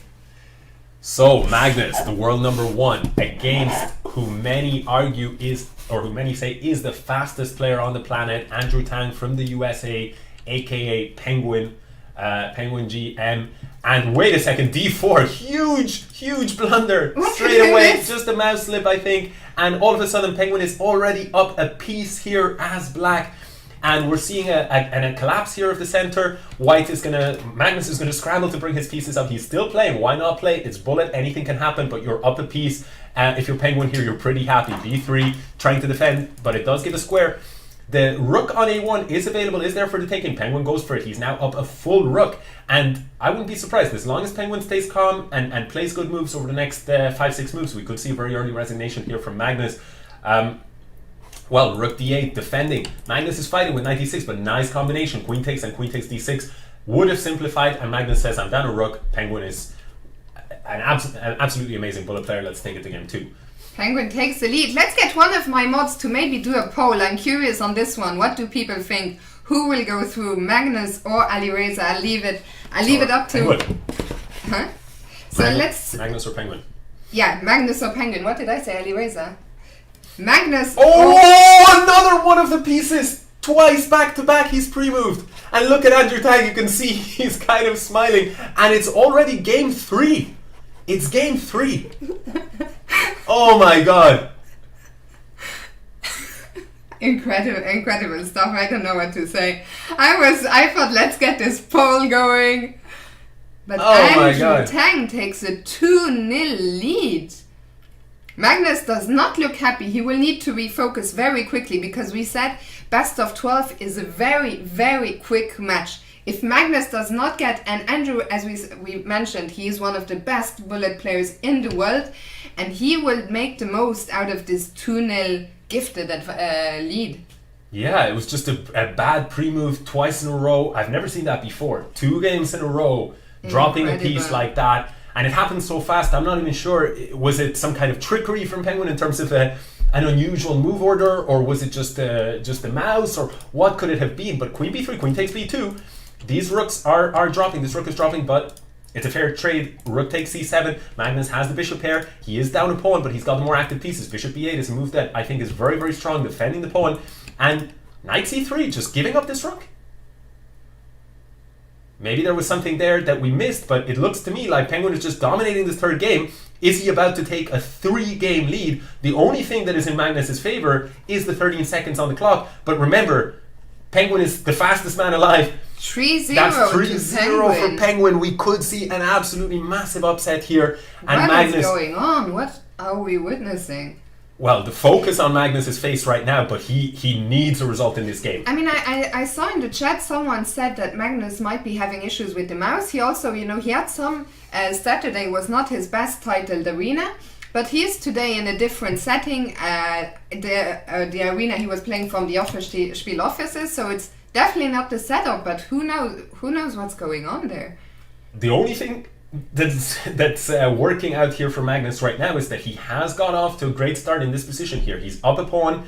White has recovered the pawn, but this knight here is a little bit awkward. It's pinned. Also this knight on b5. It's hard to imagine how those pieces are going to get back into the game. h5. You don't have rook c1, by the way, because you can just take and there will be mating threats.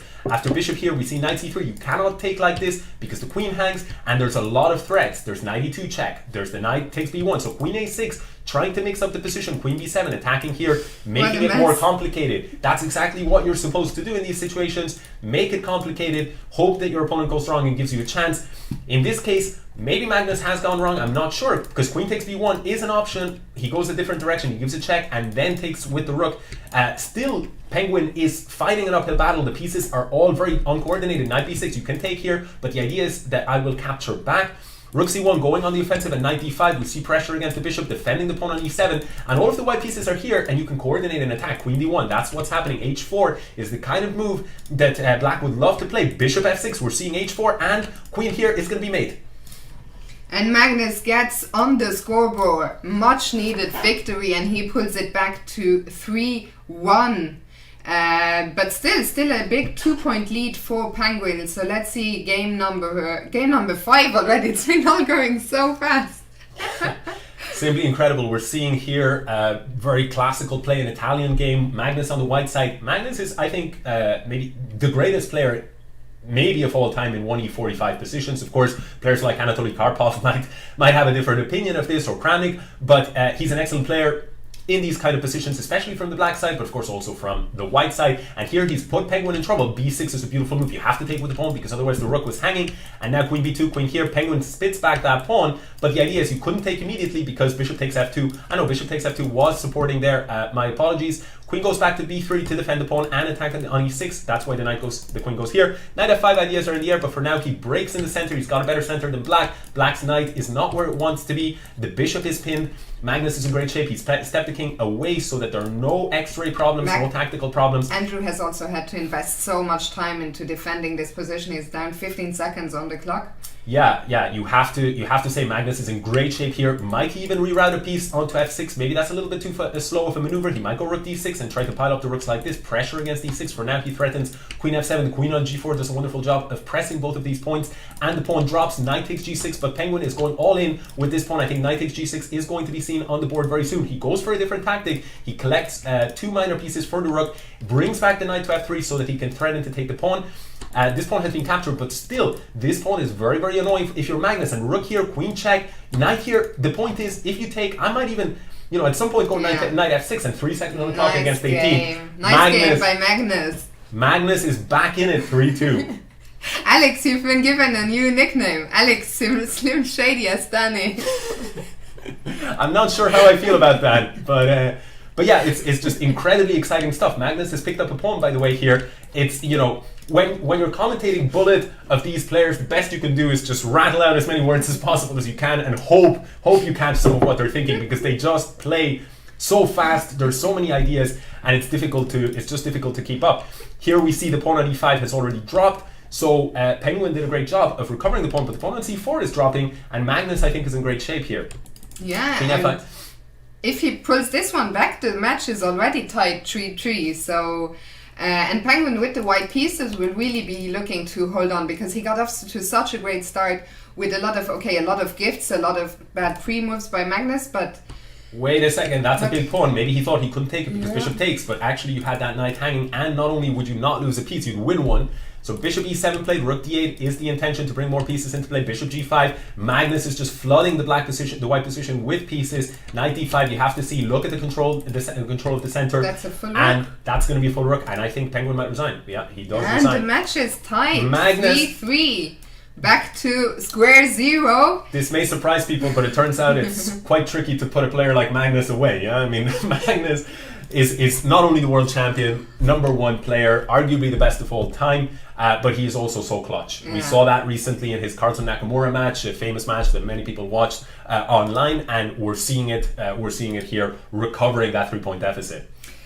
Now with the white pieces, and I already like his position, a bit more space in the center, and he goes for the sacrifice on g5. Very interesting. Wow, I did not expect that. That's very, very risky. Maybe he saw something that he didn't like in the alternatives, or maybe he's just saying he's confident, he's won 3 in a row and he wants to put the squeeze on Penguin here. He's pushing the pawn, but I'm not sure. There definitely is a lot of compensation, but Penguin has very nice pieces. He's got a lot of pieces around, and bishop here, incredible move. The point is, you can take, but queen g5 in the end is going to be a problem. So Penguin goes in a different direction, but I like what Penguin's done. He's picked up this piece, and the bishop on g7, it's good, but at the same time, it's very hard to attack the king, and that's an extra piece. This knight on d5 is a full extra piece. Penguin is in control in this game.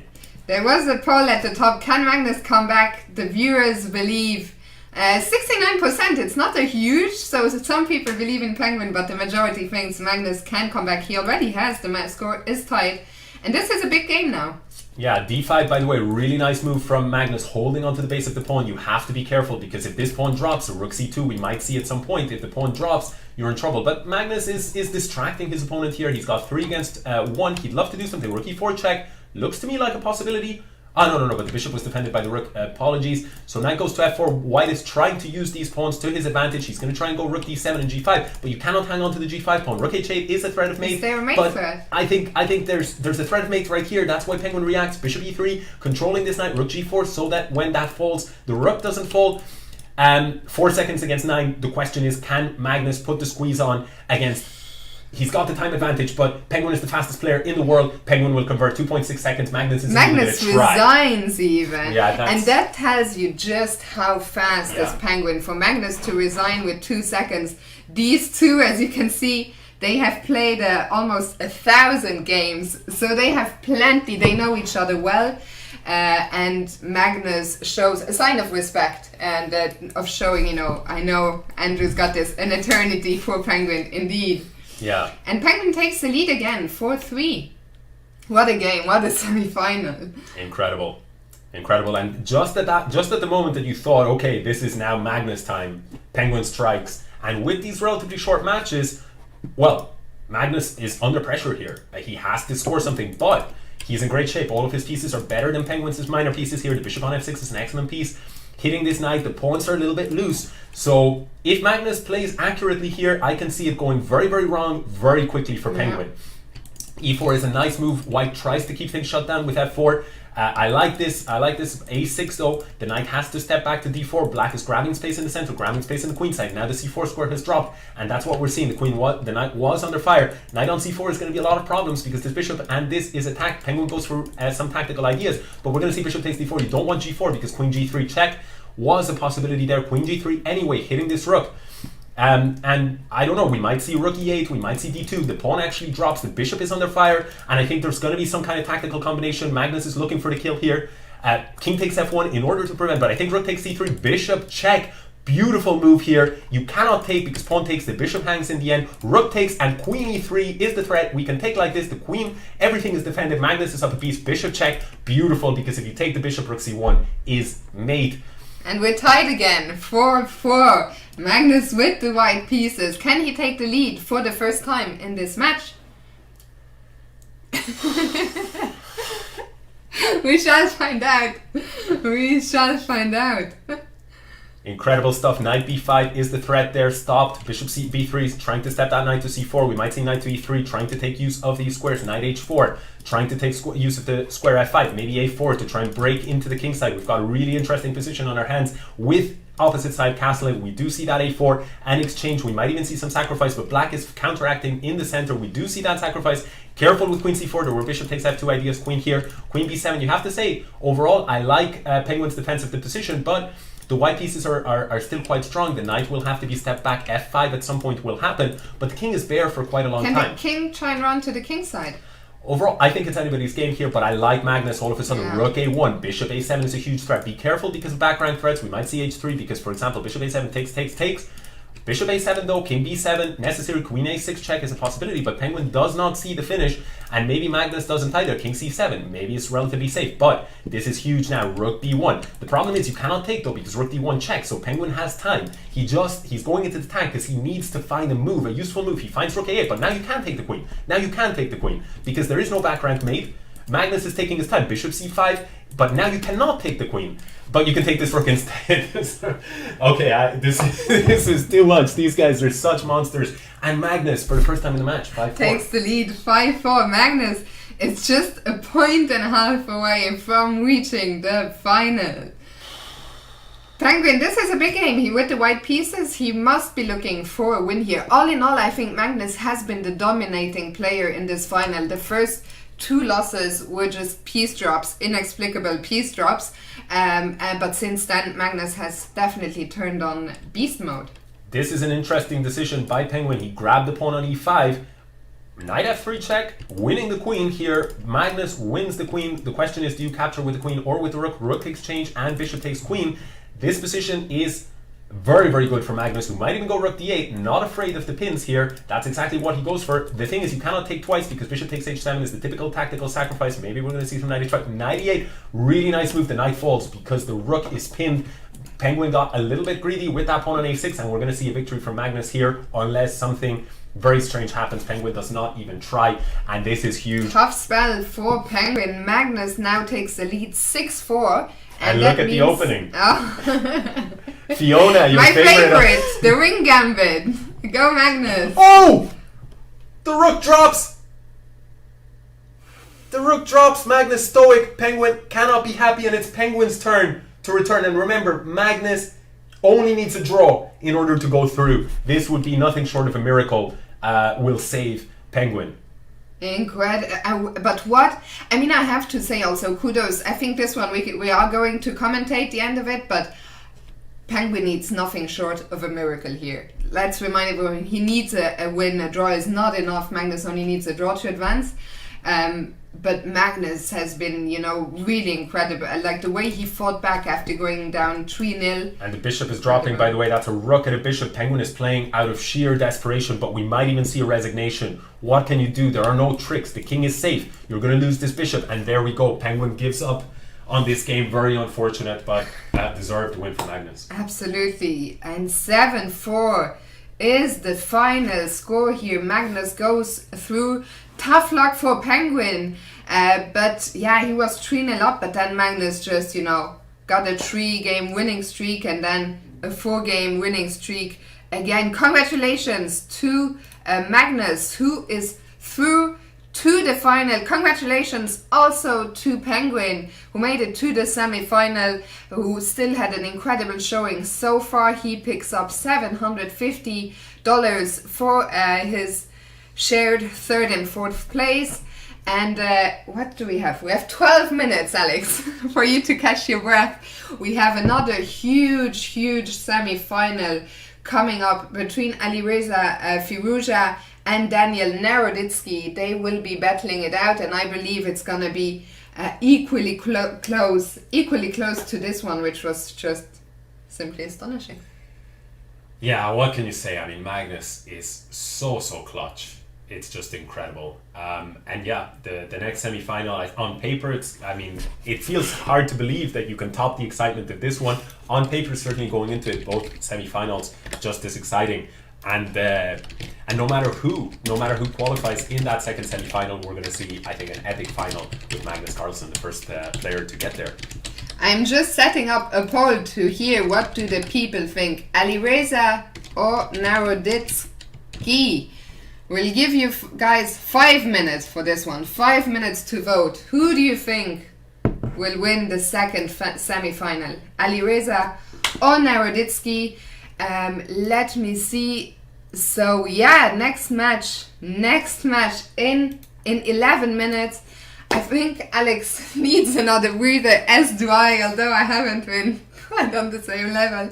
Guys, we'll take a couple minutes to gather our spirits, but once again, congratulations to world champion Magnus Carlsen, who is through to the final.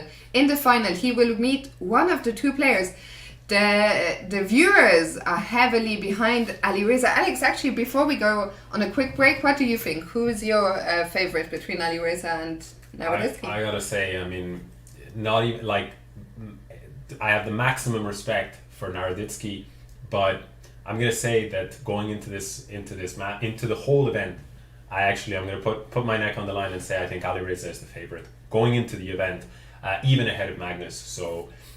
Not by much, anything can happen. Naroditsky certainly has what it takes to defeat him, but on paper, if I were a betting man, Alireza is the man. Well, we will find out very shortly, guys. Don't go anywhere. We'll be back in just a few minutes. Grab a glass of water. You'll maybe something stronger, some coffee. Get hyped. You got your coffee. Get hyped for the second semi-final. Is the finals today? Absolutely yes. The final will start 1 hour 10 minutes. No, what am I saying? The final will start 40 minutes from now at 8:30 Central European, and it's going to be 8:30. Okay, we'll see you in a few minutes. Don't go anywhere.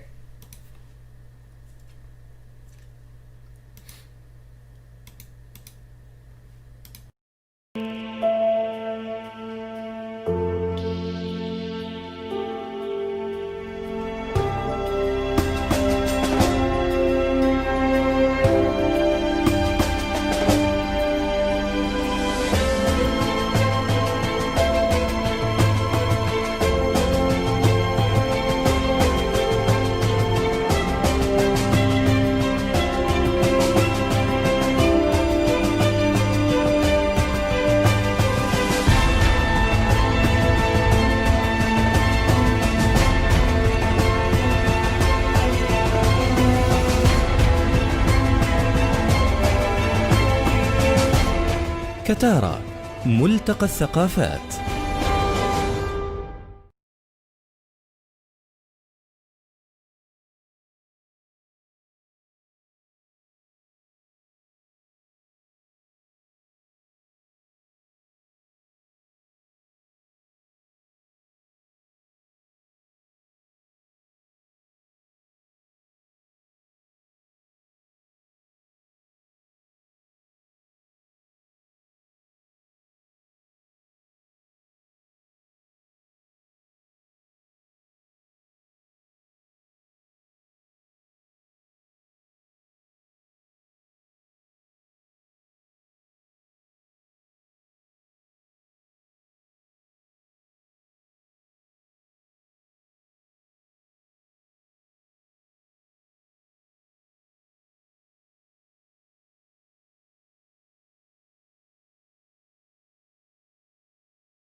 Okay, and we are back for the second semi-final. We can see the players there just getting ready, last minute of focus. They are gonna be off any minute now.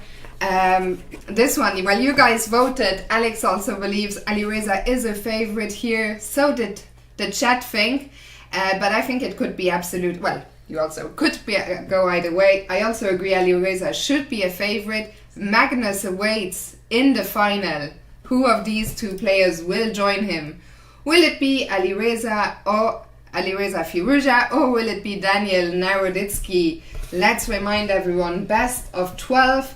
So that means first player to get 6.5 point wins, and they will start. They will start any minute now. Actually, I think they will wait until 8 o'clock on the dot. So that gives us 1 more minute, Alex. 1 more minute for you to catch your breath.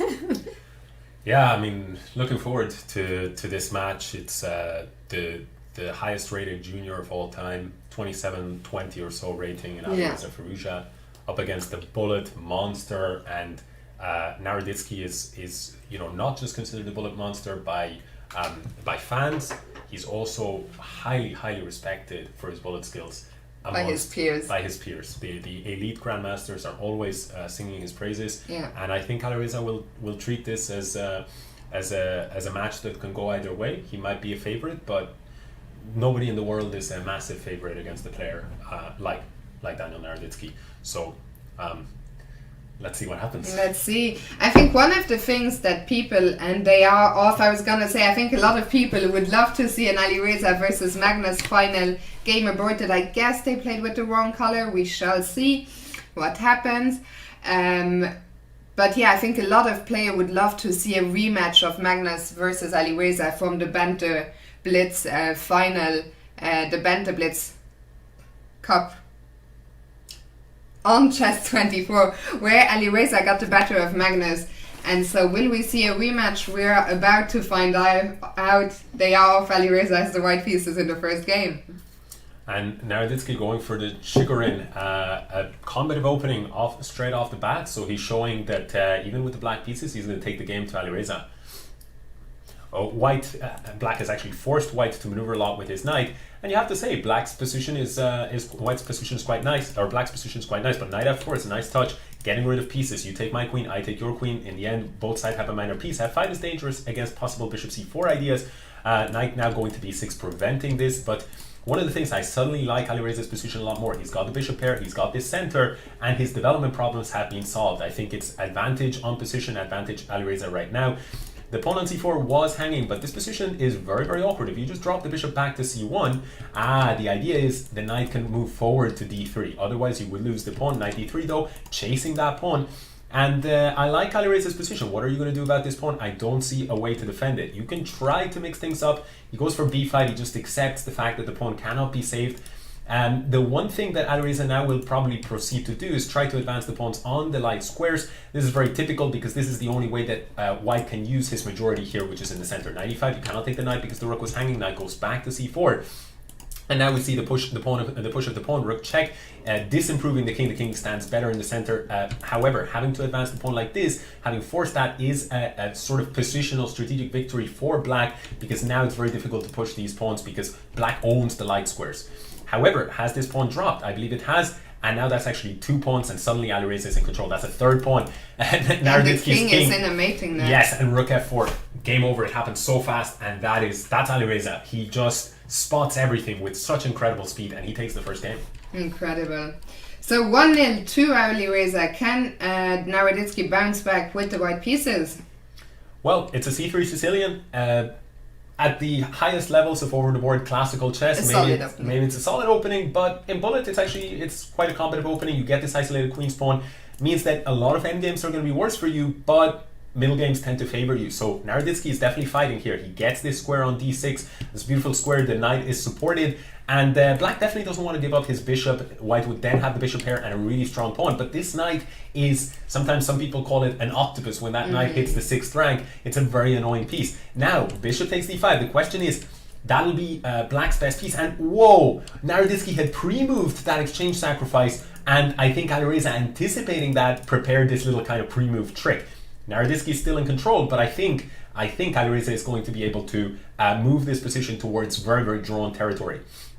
Why I say that Naroditsky is in control, he is up a pawn, and he gets that rook on the 7th. That's a huge bit of sort of strategic success. Black now has to deal with this. He might go for some bishop f1 counterplay here on g2, but the black king is very, very unsafe. And bishop f1 with that rook here, you can always deal with that. So that's what we're seeing. We're going to see d7. How do you stop the pawn? You have to go rook here, but bishop f6 is going to support the pawn. That's a really nice trick. King g3, not interested in the bishop. I want this pawn to cost you a full rook, and that's going to convert. I don't see any way to prevent this. Black is going for counterplay, but suddenly there's a queen on the board. White's king has more than enough squares. And Alireza resigns. Alireza resigns. It's 1-1, and we might be headed for another tense affair from start to finish.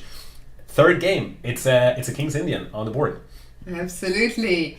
And an attacking opening from White here. He's going for the throw, just pushing those pawns forward on the king side, h4, g4, and it's gonna be a very chances for both sides, but this is a move that I like to see. If I'm black here, White has to give up this strong dark squared bishop. Usually you don't want to do that because then this piece becomes really, really strong. But the point was, Naroditsky had seen that king on e1, had seen this x-ray, and had seen all of this combination, and he's really doing this. He's really taking the game. White has to castle into this danger. c-file, the pawn falls. You cannot take the queen. King b1. Now you can take the queen. You could go queen b3. I really like this move. I like Naroditsky's position. So much pressure from all of his pieces. He goes rook here. Threat is queen takes a3. But for now, the bishop has to be defended. Bishop defended. Now queen takes a3 is a threat, as far as I can tell. Will he grab the pawn? He does grab the pawn. And maybe knight b5 was a little trick. Maybe knight b5, but queen takes b2, queen takes, bishop takes. It might have been something like that Alireza thought there was a trick and then realized there wasn't. Something along those lines could have happened. Well, that's just guesswork, really. Now the question is, will Alireza take that pawn? He doesn't want to. He wants to keep lines a little bit closed. And rook c8, bringing more pieces to bear. This is a free attack. Black actually has a good material situation, and he breaks that down, and that was incredible. That was an amazing game from Naroditsky. 2-1 to Naroditsky. Yeah. And a big win, because so far it is a win with the black pieces. I think all day long it hasn't mattered so much. We haven't seen a game, but here, okay, they exchanged blows with the white pieces, and to get Alireza, though, maybe has tricked Naroditsky a little bit, and now Alireza gets the kind of position that Naroditsky had in the last game.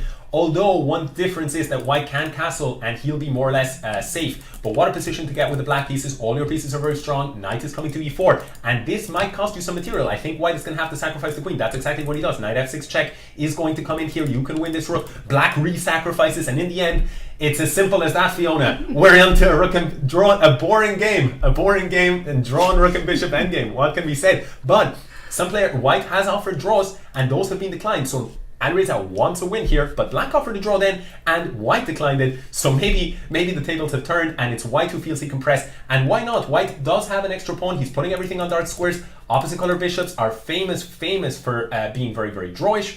However, White will try to use his extra pawn. Why not? The question is, though, be very careful, because White now offers a draw, says, look, we've got 27 seconds on clock. I know it's a draw, and I respect that. I respect your speed, respect your quality. I'm not going to try and push my luck here. So a first draw in the second semi-final. Naroditsky still with the 1-point lead, and we once again see Alireza throwing the pawns up. Same trick was available there, but the pawn on g6 was hanging, so you needed to take care of that. Now Black is trying to complete his development, but once again, White is castling into some sort of danger. But I like White's position a lot more than before. He keeps the c-file shut down, and we're even going to see maybe the knight e7 check looks quite strong to me. King f7, you can grab this pawn, but he goes a different direction. Knight f3, maybe he was worried about this pawn on f2 dropping. And there's even, if you can put the knight on g5, then there would even be mating threats. Black maneuvers with check, gaining time, putting the knight on a beautiful square, hitting the queen, and forcing that knight to drop. But we do see that sequence that we were talking about, perhaps rook takes h7. The point is, if you take that knight, the bishop is hanging. This exchange happens, the knight returns to d5. I like very much Alireza's position, because Black's king is going to be in trouble. c4, c5 is a really good move, trying to bring that bishop in. Knight f4, and now that's crushing, because bishop takes his force, queen takes, and now the king is so bare. Knight takes g6 would hit the rook and also create a threat of mate. He goes a different direction. Queen e7 takes, and I think he will just play the practical approach, and he will convert this endgame.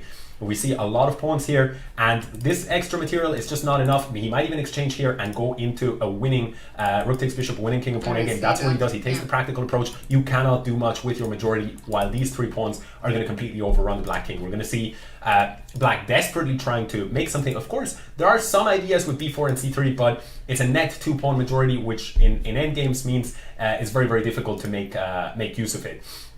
b4, the idea is to take white. Oh, white does not take. I'm a little bit surprised, but what do I know?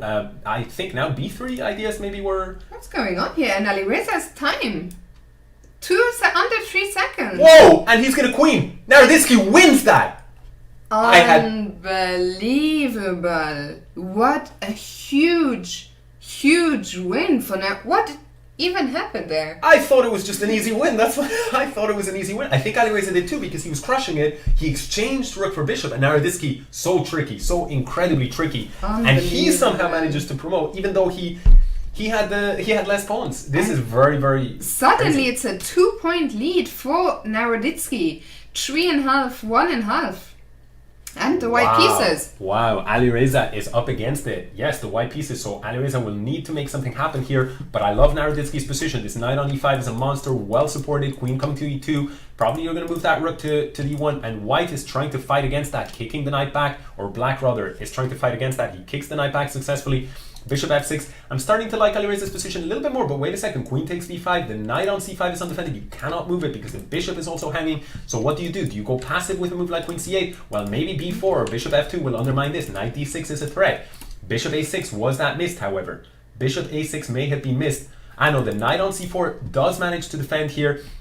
Alireza is down on the clock again. Down a huge amount on the clock. Down a huge amount. He goes h5. A little bit of an unusual move. Knight b7, nice resource. Otherwise, you would have lost material because your rook was also hit. We're going to see that exchange happening here. Knight takes f5, maybe on the cards, because if you take, the knight is falling. Naroditsky plays it. Queen e5. Maybe we're going to see knight to d4 or some kind of square like this. That's what we see. And black is going to go for some kind of counterplay. Maybe he'll take here and try to generate some counterplay. Queen d3, forcing the queens off the board. There were too many threats here. And we're seeing a king and pawn endgame where, once again, Naroditsky is in great shape. He's up a pawn. And on top of that, he's up so much time on the clock, and Alireza needs nothing short of a miracle. He's won a second pawn. He's objectively winning. Can Alireza somehow outpace Naroditsky? Naroditsky is one of the fastest players on the planet. I don't think he's going to get there. 7 seconds against 4, and this is going to cost him a rook. It's a queen on the board. It costs him the rook. Nothing to do. Alireza moving his king. 5 seconds, 4 seconds. Alireza gives up. And Alireza, we saw a smile there on his face, but more a smile of, like, what's going on here, as Daniel Naroditsky takes a 4.5, 1.5 lead, huge lead in this situation. Daniel Naroditsky is 2 points away from qualifying to the final where Magnus Carlsen awaits. I need some water too, this is incredible. Yeah, I mean, Naroditsky's play has just been phenomenal so far, and Alireza really needs to make something with the white pieces here in this game. He's probably going to break in the center, try to use that bishop pair. I like his position for now. Black doesn't have any counter breaks himself. He puts the rook on d1. Black sidesteps these x-rays. The pawn on c7 is a little bit shaky.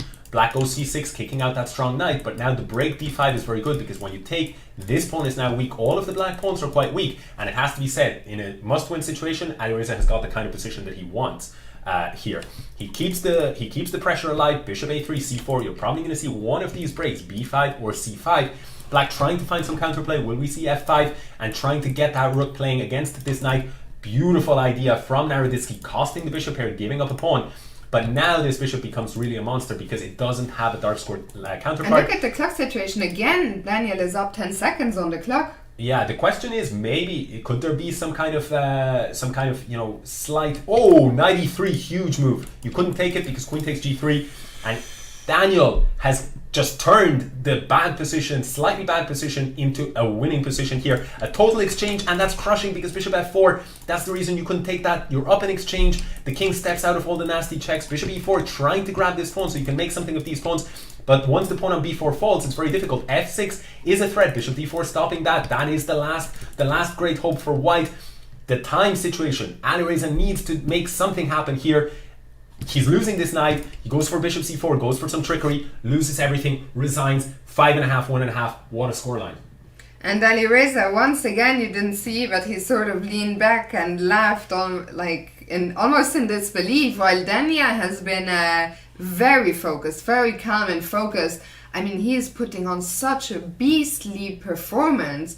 5.5 versus 1.5. He's just 1 point away from making it to the final. Yeah, and you see the confidence in his face. You see, I mean, he's been playing great chess. Now he can offer.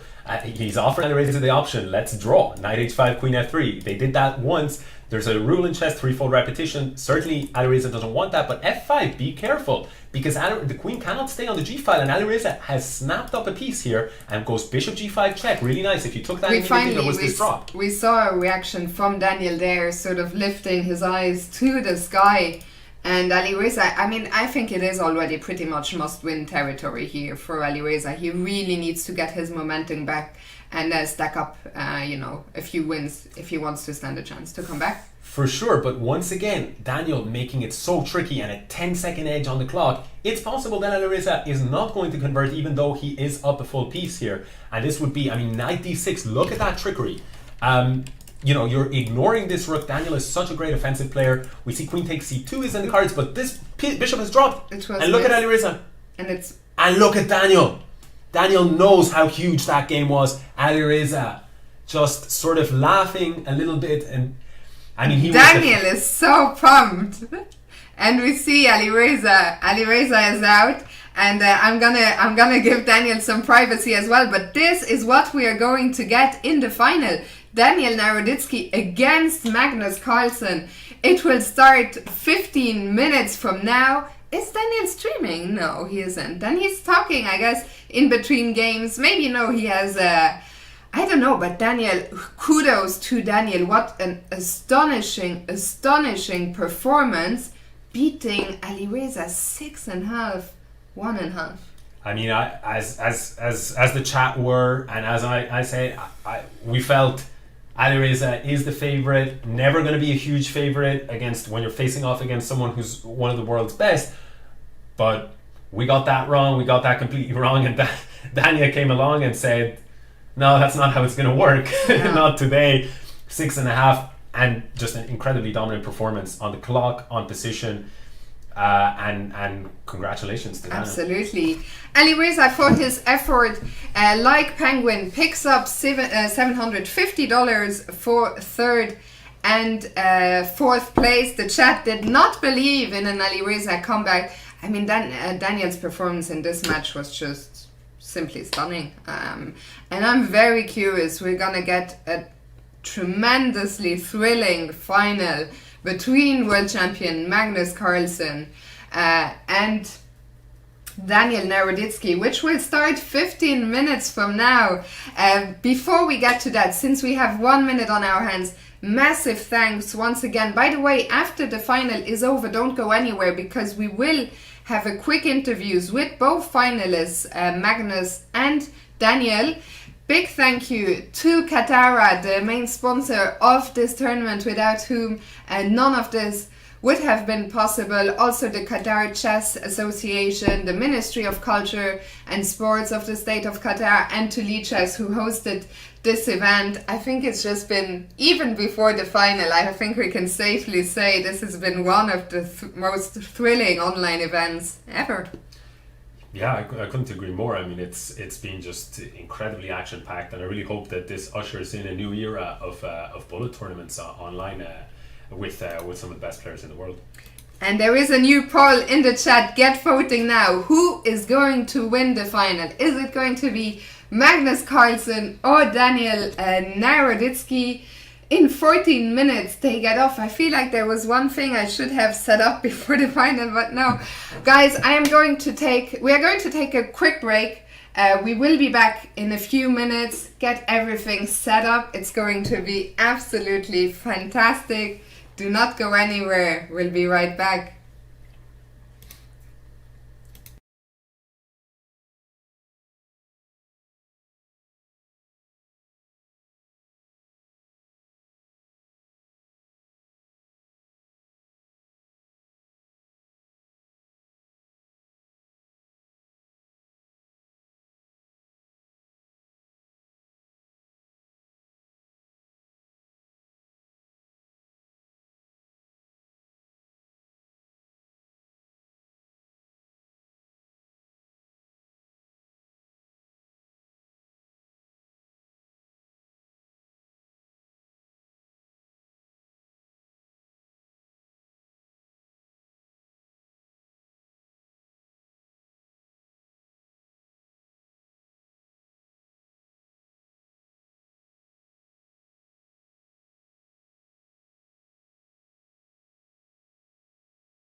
take my headphones off now.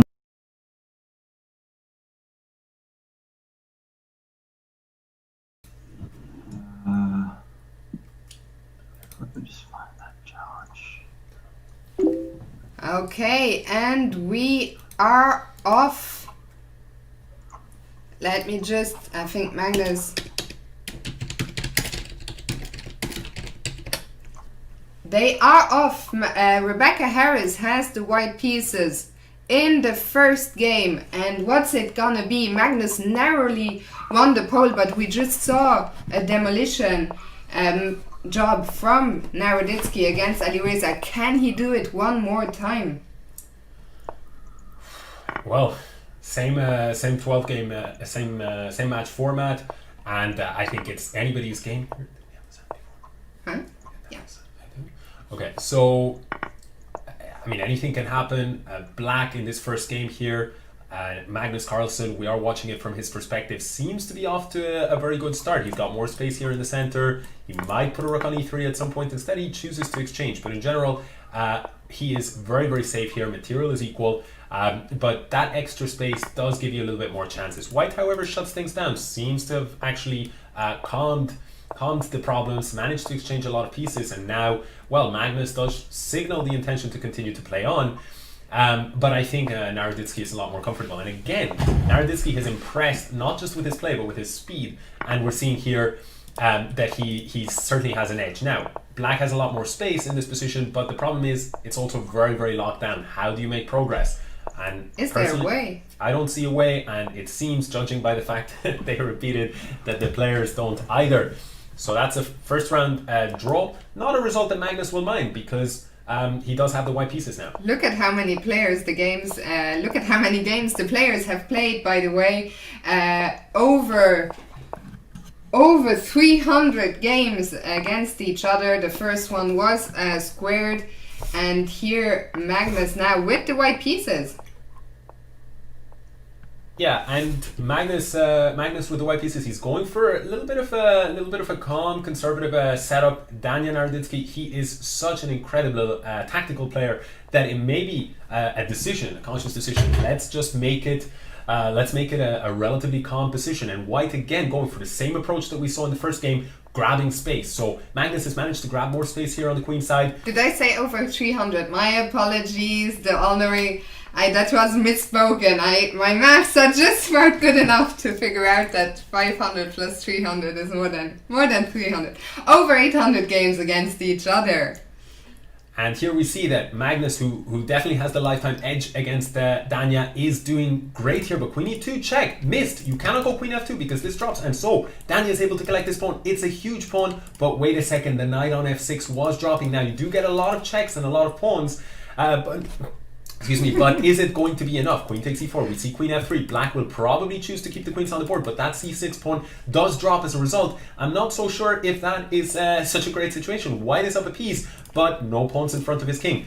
This pawn on a7, how much of a factor will that decide? The queen is really, really well placed. Bishop drops back to g1. We do have knight g3 check though. Queen takes, queen b8 check.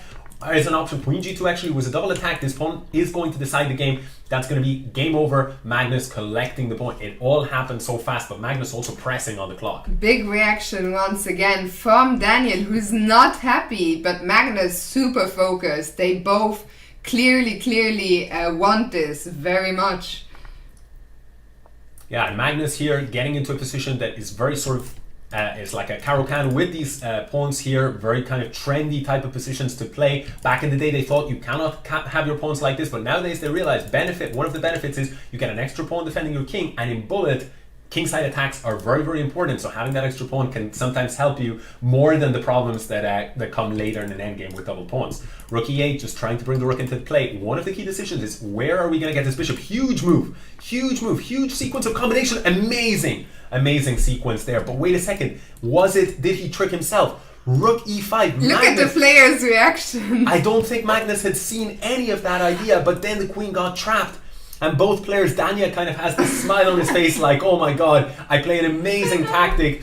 And in the end, the world champion sort of escapes. And now with two minor pieces against the rook, Magnus is in control. The pawn on b3 will fall because the rook was attacked. The pawn is dropped. a4. We see bishop c5. We're going to see b5, and that pawn majority is going to be tried to be used. Maybe we're going to move that knight to c4 to put pressure here, or simply Magnus goes for the more direct approach, and after c takes b4, knight c1 decides the game.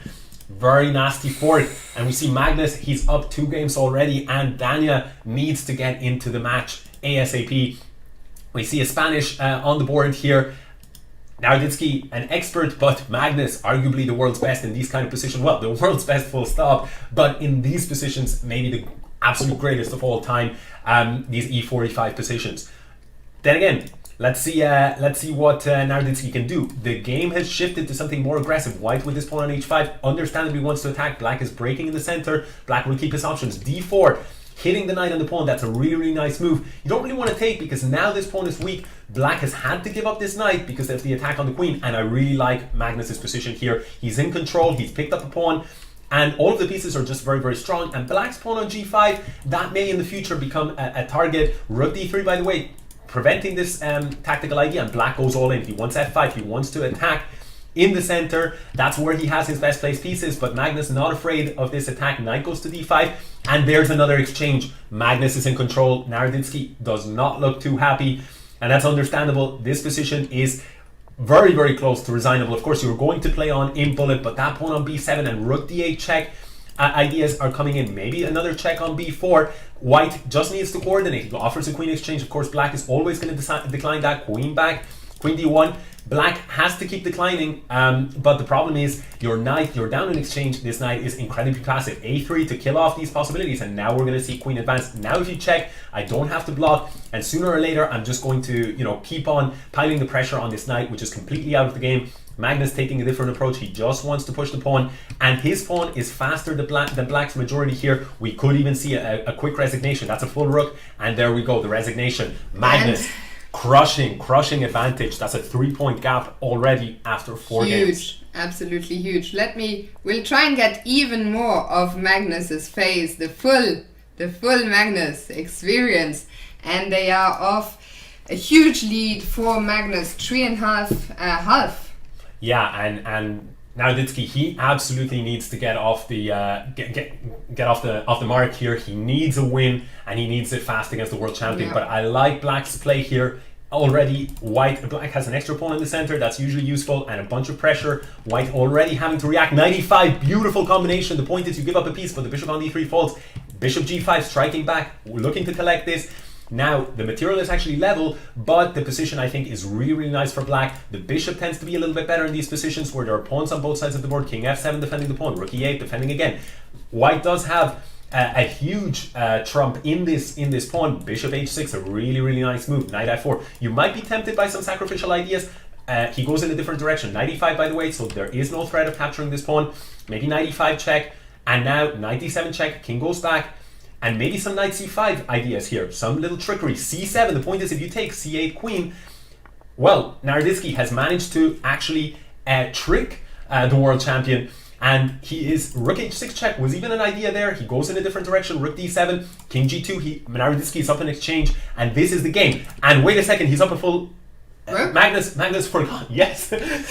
Magnus seems to have forgotten about his piece, and just at that moment, well, we have a match on our hands. We do. Daniel gets his first win. Very important to get into the match.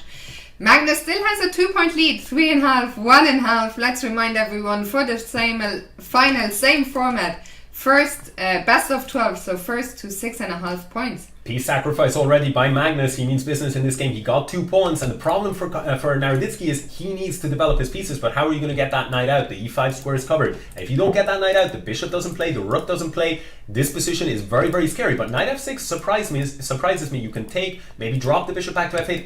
Now we understand, or rather, I understand Carlsen's idea. I think he understood from the start, right? But can Naroditsky castle? He cannot. This queen is very, very annoying. You might want to kick out the queen. Instead, he reinforces the knight, puts pressure on c2. That's a really nice move because he might even bring the queen back, and now he can castle. But Magnus is attacked. I would be very scared castling into this, but I guess the king couldn't stay in the center. Yeah, what else to do? e4, I really like this. Giving up a pawn. The idea is to bring the knight to e5, but you have to be careful. You're not up that much material because white has a few pawns for that. The rook on f1 here. The bishop is hanging, so you do have to exchange the queens. The knight comes to e3, knight f5. This is great play from Naroditsky. We might see more pieces, and the pawn on f6 drops, going after this pawn on d5. You can even take it because of the threat back rank mate. And Magnus resigns immediately. Amazing that was game. super nice tactic. And Daniel pulls another one back. Now just 1 point behind, and he has the white pieces, and we have a match on our hands. This is huge. It's a potential equalizer. But of course, it's Magnus Carlsen. You cannot take anything for granted. And Magnus has shown time and time again that when the pressure is on, he is incredible. And has he tricked Naroditsky? I think he might have, because knight c5 hits the queen, and now b5, or first d3 he goes for, but I'm thinking, b5 is not possible because knight takes bishop, does come with check. Now he wins this rook. So in fact, it seems to be Naroditsky. I mean, I have no idea. This is just such high-level bullet. But it seems to be that Naroditsky is in all right shape here, or is he not? Rook h3, trying to just support here. What is the material balance? It's been such a crazy game in this one in particular. Knight e4, these knights, monsters here, although you can't take them. That's a huge one for Naroditsky, and in the end, the dust is settled. Naroditsky is up a piece against the world champion, and I think this position is objectively winning, and Magnus doesn't even try. It's Magnus 3.5. is not happy. You didn't see his reaction, but he's not happy. The match is tied. I mean, what a comeback from Daniel. The first game was a draw, then Magnus wins 3 in a row, and Daniel says, I don't care, and pulls 3 back. Simply astonishing. Daniel showing the level that allowed him to just completely demolish Alireza Firouzja in the previous round, and he's back in it. e6, by the way, not possible. Bishop takes e6. There is an x-ray. Knight g5. Magnus wants revenge here in this game, and it looks like he's going to get it. Bishop h6, exploiting this pin. Bishop takes g5, getting rid of this piece. However, you still have to defend against this threat. That's done. e6 came with check. That's why knight g7. Knight b6, a crushing move, hitting the rook. And the point is, e takes d7 is also coming. That's going to cost you a piece. Naroditsky resigns. 18-move victory for the world champion. 4.5, 3.5. Magnus takes the lead again. Sip of water. Didn't see what that was. And both players actually look at their they had the same exact thinking pose. Anyway, back to the action. We've got another Spanish on the board. These are positions where you cannot castle, by the way. These are positions where Magnus excels at, but so does Naroditsky. That's why we're just getting them time and time again. Very classical positions. Magnus's position seems to be all right, but so does White's. Wait a second, this pawn drops with check. That's huge, but now you have 2 problems to face. Your bishop is hanging, and your queen is hanging against this threat, and maybe Naroditsky did not see this. He may have been tricked. If he moves his queen, he's going to lose the bishop. He supports, he gives up on that bishop, and his hope is an attack against the somewhat vulnerable king. Here comes knight e6 check. That allows this exchange of the bishop. Usually that's a good thing because it strengthens this piece, but the main thing, wait a second, queen f7 check. That must have been missed by the world champion, and queen takes g7 here is on the cards, and queen takes g6 rather. The knight is hanging. I think Naroditsky's in control. Naroditsky is going to take this one down because you can take this piece. You can win this piece here on f5. It's just a free piece, and you cannot even exchange. Maybe, I don't know what we're going to see. We see rook takes. I'm a little bit surprised by that. That was an exchange sacrifice. The reason is the knight couldn't move. Bishop c2, defending the queen. Now you can move the knight. Maybe you will even see knight takes g4. That would allow for an exchange of the queens. White says no. Naroditsky says your king is a lot less safe than mine, so I'm going to play h3 here. And, well, what do you want to do? Carlsen has gone into the tank, and that's a huge moment. I mean, now finally the queens come off the board, but he's picked up a pawn in the process. It's 6 pawns against 4, so that's bishop and 2 pawns against the rook. Nominally, that's about equal, but black's rooks are... The time situation is incredibly close as well. Yeah, black's rooks, however, they're so strong, and this pawn is very annoying, so we can see that Naroditsky had to give up that pawn on f2 just to bring his king into attack, and he wants to get this pawn, but Carlsen is the one in control. The question is, will he be able to convert with such little time on the clock? There we go, we see it, that conversion, the queen, and Naroditsky resigns. And Magnus now with it not only, and we see there I didn't see if it was a fist pump, but Magnus is pumped because he is just 1 point away from winning the first ever Qatar International Chess Tournament, Bullet Edition. And yeah, and Magnus playing again queen's pawn openings here. That's been sort of the call. e4, e5 positions is black. queen's pawn as white, that's where I feel he must consider are his best chances in the vast amount of games that they played. They played almost 1,000 games against each other, and Magnus, as you say, 1 game away. His position looks great here. You have to be very careful if you take this, because there are knight f6 check ideas, unleashing this queen and the rook. Bishop e3 makes a lot of sense. You want h5, and black doesn't really want to play h5 himself because it would give this square. So we see that combination of the bishop and the pawn, and king h8, it's really not ideal. Knight f6, a huge move. If you take here, the point is your queen is hanging. Notice the power of x range. You cannot take this knight. The pawn on g6 is going to fall, and you know, if you get a position like this, the knight on h4 and knight takes g6, we could see some serious problems. But some tactics back from Naroditsky, who manages to get rid of the h-pawn. That's actually really a huge achievement for black, but it's cost him his queen side, and these 2 pawns are going to be monstrous. e6, a really nice blow. We see the structure, we see the bad structure, we see the king in trouble. e5, nice move, hitting the queen, hitting the rook. Now rook d1, going for the counterplay, but the dust has settled in this position, and white is up a pawn. He's only up a pawn. Thank God for Naroditsky that he was able to pick up this pawn on b2, because there are some chances, but well, Naroditsky will do well to hold a draw here. This pawn in knight and pawn endgames, these pawns are incredibly problematic. Knights are known for having real problems against the rook pawns, and we see Naroditsky who wants to just exchange these 2 pawns, but a5, nice calculation. The point is, when you push a6, you cannot catch the pawn. So Naroditsky goes in a different direction. Knight f2, if you take this pawn, takes, there is no way, you cannot catch the pawn, and we see flag, and the world champion shows that he is number 1 once again. Magnus Carlsen, we have our winner. Magnus. Okay, so let me see. We are going to join the call in a second and hear it from the world champion. Let me see. Where is the call? Let's unmute ourselves. Magnus, congratulations. Can they hear us? Oh God, let me...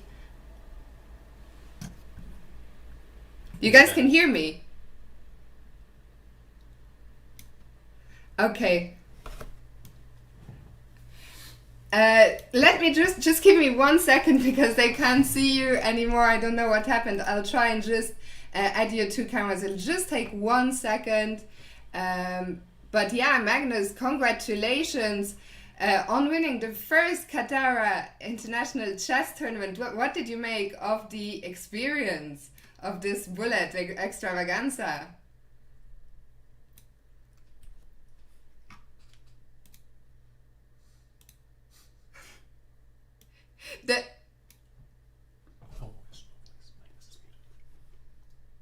Rounds, but that's the way it's supposed to be. It's supposed to be fast-paced and quite some action. Yeah, absolutely. I actually, I messed up I had you muted. You had me muted at the start. I had you muted at the start of your answer for the chat, but you were talking about how happy you were. Let's talk about, well, first of all, the final. Daniel had put on such a great show. How did you feel? And your game in the semi-final against Penguin had gotten off to a rocky start. How did you feel going into the final? Well, I felt a lot better after I had this 7-1 stretch to close out the match against Penguin when I actually played pretty well. So I was feeling confident, but I was a bit spooked by the fact that Daniel just destroyed Alireza in that match. That was just an incredible sight. It seemed like at the end, Alireza was spending so much time and he was really flustered. So I didn't know what to expect. And then, of course, the final got off to a very good start for me. But after that, it was just mayhem and just trying to get there by some means. Well, let's talk about Daniel. First of all, congratulations as well on your second place. Finished the final, I understand, didn't go the way you wanted it to, but what a demolition job against Alireza indeed. Tell us, what were your feelings about that? Yeah, first of all, I just want to say that it's a big honor to participate in any tournament that Magnus is playing in, and especially to play in the final. It's just a dream scenario. Yeah, I mean, the first 2 matches, I was somehow very nervous. During the second match against Josef, my hands were literally shaking. I couldn't seem to find the zen, but when I won that second game against Alireza, something changed in me, and I just started playing more confidently. I didn't worry about the results. And, of course, when I was up 5.5, 1.5, the nightmare scenarios of losing 5 in a row started swimming before my mind. But, then despite being down a piece, I got very, very lucky in the last game. And, the final was interesting once I recovered from the 3-0 or 3.5 half start. I thought, I was very confident, but then that fourth game, the fourth game I lost was, I think, a very bad opening choice by me, which was extremely well punished by Magnus.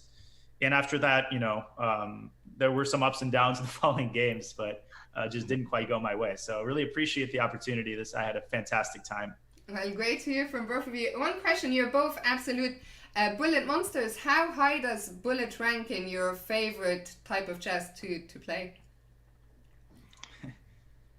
I mean, I'll start, but it goes a bit back and forth. But if it's like what I want to do just for fun, I would guess it's probably at the top. We just had another camera glitch. Daniel, I'll let you answer the question as well. Yeah, I love bullet. I mean, the shorter the time control, the more I like it. I'm not even ashamed to admit it. I'd have to rank blitz and bullet at the very top, 3 minute and 1 minute. It's just so fun, so many ups and downs, and places a very high premium on lazy people like me who don't like to calculate. So, definitely right up my alley. But yeah. I guess then my next question is probably superfluous. If there was another tournament like that, would we see you both again? Absolutely. I'm the first to sign up for such a tournament. Yeah, I wouldn't see a single reason why not. Another question. I was just happy I didn't have to qualify. Magnus, did you watch the qualifiers? Any of them? I was watching. Well, I was watching the second qualifiers when I was watching the Hammer trying to qualify, and was just such a heartbreak that he didn't make it in the end. But and then like 3 players on 110 points, he was on 109. It was amazing. So it was a lot of fun to watch as well. Absolutely. Speaking of the qualifiers, Daniel, you only played in the last one. You're very confident, I guess, or were you not able to make any of the first two? I was technically able to make the 3 a.m. one, but I figured I'd rather get a lot of sleep and rest well and play one qualifier than sort of play all 3, but not be prepared for it. So, I'm confident in my bullet abilities when I've gotten enough rest and I have some coffee by my side. So, the gamble paid off. I played quite well yesterday, I think. Yeah, I mean, it was 2 days ago. A crushing performance in the qualifier. The chat wants to ask a question about your final match and that insane rook d5 tactic. I forgot which game it is. The bishop f7 probably, the game where I took the queen on a5 and then rook d5 followed. Did you see rook d5 from the start? No. I was just insane. Lucky.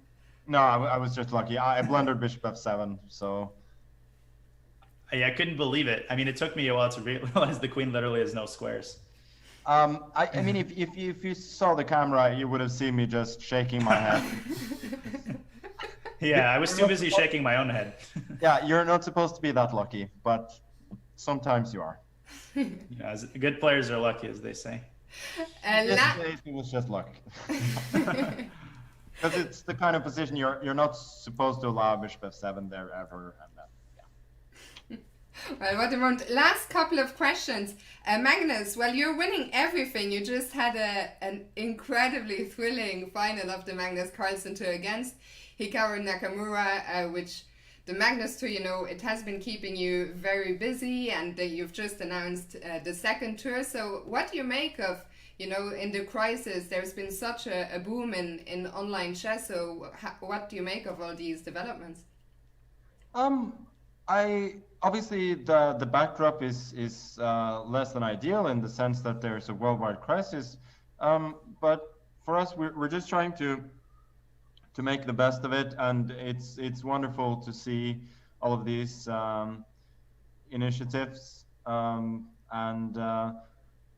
I think for a long time, people didn't believe that it was possible to have serious tournaments online, and now you see that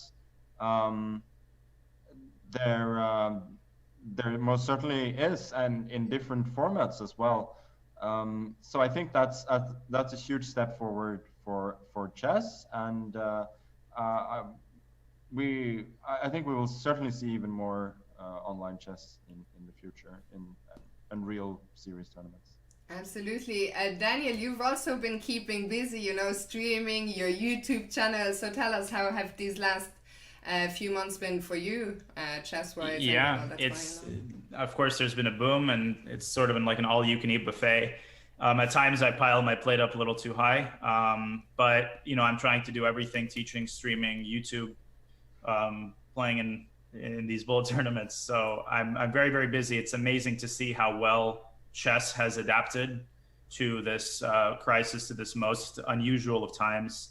And I've been very, very privileged to be in the chess world at this time. And it's been going, for the most part, great. And I'm going to continue to work on my stream and my YouTube channel and see where I can take this.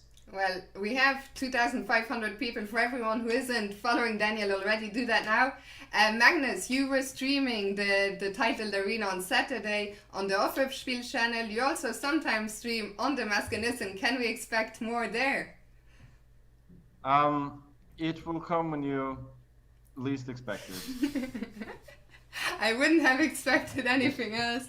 Final question, talking about your future plans. Magnus, you will be playing at the Norway Chess Tournament, which starts in early October, which will be the first tournament to return, where over-the-board chess returns. So how do you look forward to that and on your home turf in Norway? Obviously, it's gonna feel a bit different in the sense that I think there will be safety measures that players are not used to, but overall, just happy to play. Good field with amazing players, and it's gonna feel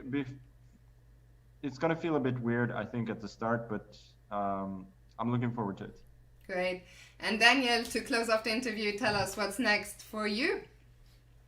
I don't have too many plans. Of course, everything is in flux, so I'm just gonna keep grinding the stream. Of course, I'm trying also to find some time for training, because when tournaments resume, I do want to make a push for 2700. I think Rebecca has some unfinished business there, but once again, I just wanted to thank the organizers and Magnus for this amazing tournament.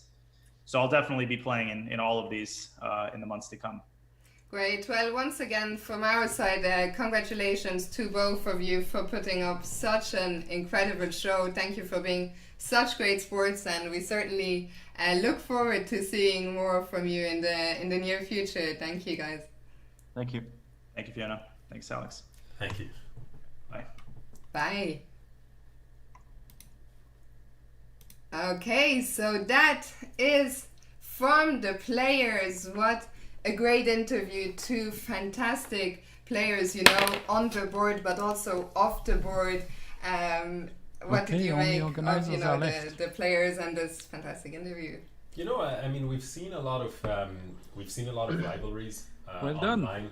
Well-documented rivalries. What to say? Twitter. Not bad, guys. That was a lot of fun. I really enjoyed. That's fun. There's drama. It makes it exciting. But I have to say, I really enjoyed the change of pace. I thought both players showed a incredible respect for each other's game, and I think it's muted now. No. I don't know. Let me leave the. I thought I muted it very quickly. Oh well, well. I don't actually know what was said. I wasn't listening in. Hopefully nothing too bad, Alex. Sorry. What I was saying is that the camaraderie that the two players showed. Penguin raiding with a party of 557. We're just in our closing moments here, but a huge shout out to Andrew Tang from America, who had a great tournament. Of course, the semi-final against Magnus didn't go his way, but still an incredible showing. And you know, Penguin, we will see so much more of him. And congratulations on shared third place. Yeah, the only player of the tournament brave enough to stream the event and play Ultra Bullet in the breaks. Incredible performance from him. Ultimately, it wasn't to be as it was Magnus and Naroditsky who progressed through to the final. And my impressions of the event is just this camaraderie between Magnus and Daniel Naroditsky was really for me refreshing to see and really nice. I mean, Magnus sort of being very complimentary of Daniel's play, and Daniel, of course, showing the respect that should be shown towards the world champion and #1 player in the world. From a commentator's perspective, Fiona, I hope you'll agree that it was really exciting. One of a kind. Let's hope it's more than one of a kind. Let's hope more than once. Let's hope it happens. It happens as a regular thing. It's been really exciting. The chat also has been, I think there hasn't been so much time to check the chat, but the few times it seems I kept my eyes on it the whole time. It was hard to address, of course, with there being 20 times more people here than usual. So a big shout out to you guys, of course, who watched us throughout these last few days. Really appreciate it. And yeah, finally, big shout out. You heard the Zoom call for a few seconds. Big shout out to the whole team that was working so tirelessly behind the scenes to bring you this tournament. The organizers, the arbiters, the whole Chess team.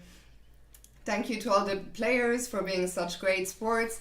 And of course, the final thank you has to go to Katara once again, the main sponsor who made it all possible. And from what I'm hearing, I saw also shout out to the whole Qatar Chess Federation, their president, Grandmaster Mohammed Al-Modiaki, who has been working so tirelessly for so many years, to bring so many great events to Qatar and now online. I saw him earlier in the Lead Chess chat say that there will be more to come. I certainly very much look forward to it already. Guys, I think we're gonna sign off. It's been a thrilling day. Yeah, and just one comment. If anybody maybe only arrived part of the way into the event and wants to watch the whole event, it will be a video on demand on your Twitch and on YouTube as well. And also on YouTube, the YouTube channel of the same name. So if you guys want to watch that, it's there. I thought it was exciting from start to finish. So I hope the viewers agreed, past viewers, current viewers, and future viewers. Absolutely. If you want to catch it, yeah, we've said it before, but it's been great, and a thank you to everyone. Thank you to you guys. Thank you to everyone who made this tournament possible. Big congrats once again to world champion Magnus Carlsen for winning the first Katara International Chess Tournament online Bullet Edition. I'll send you over now to Anna Rudolph. Leave you in very good hands. Guys, thank you so much for watching. Have a lovely night. We'll see you very soon. Take care. Bye bye.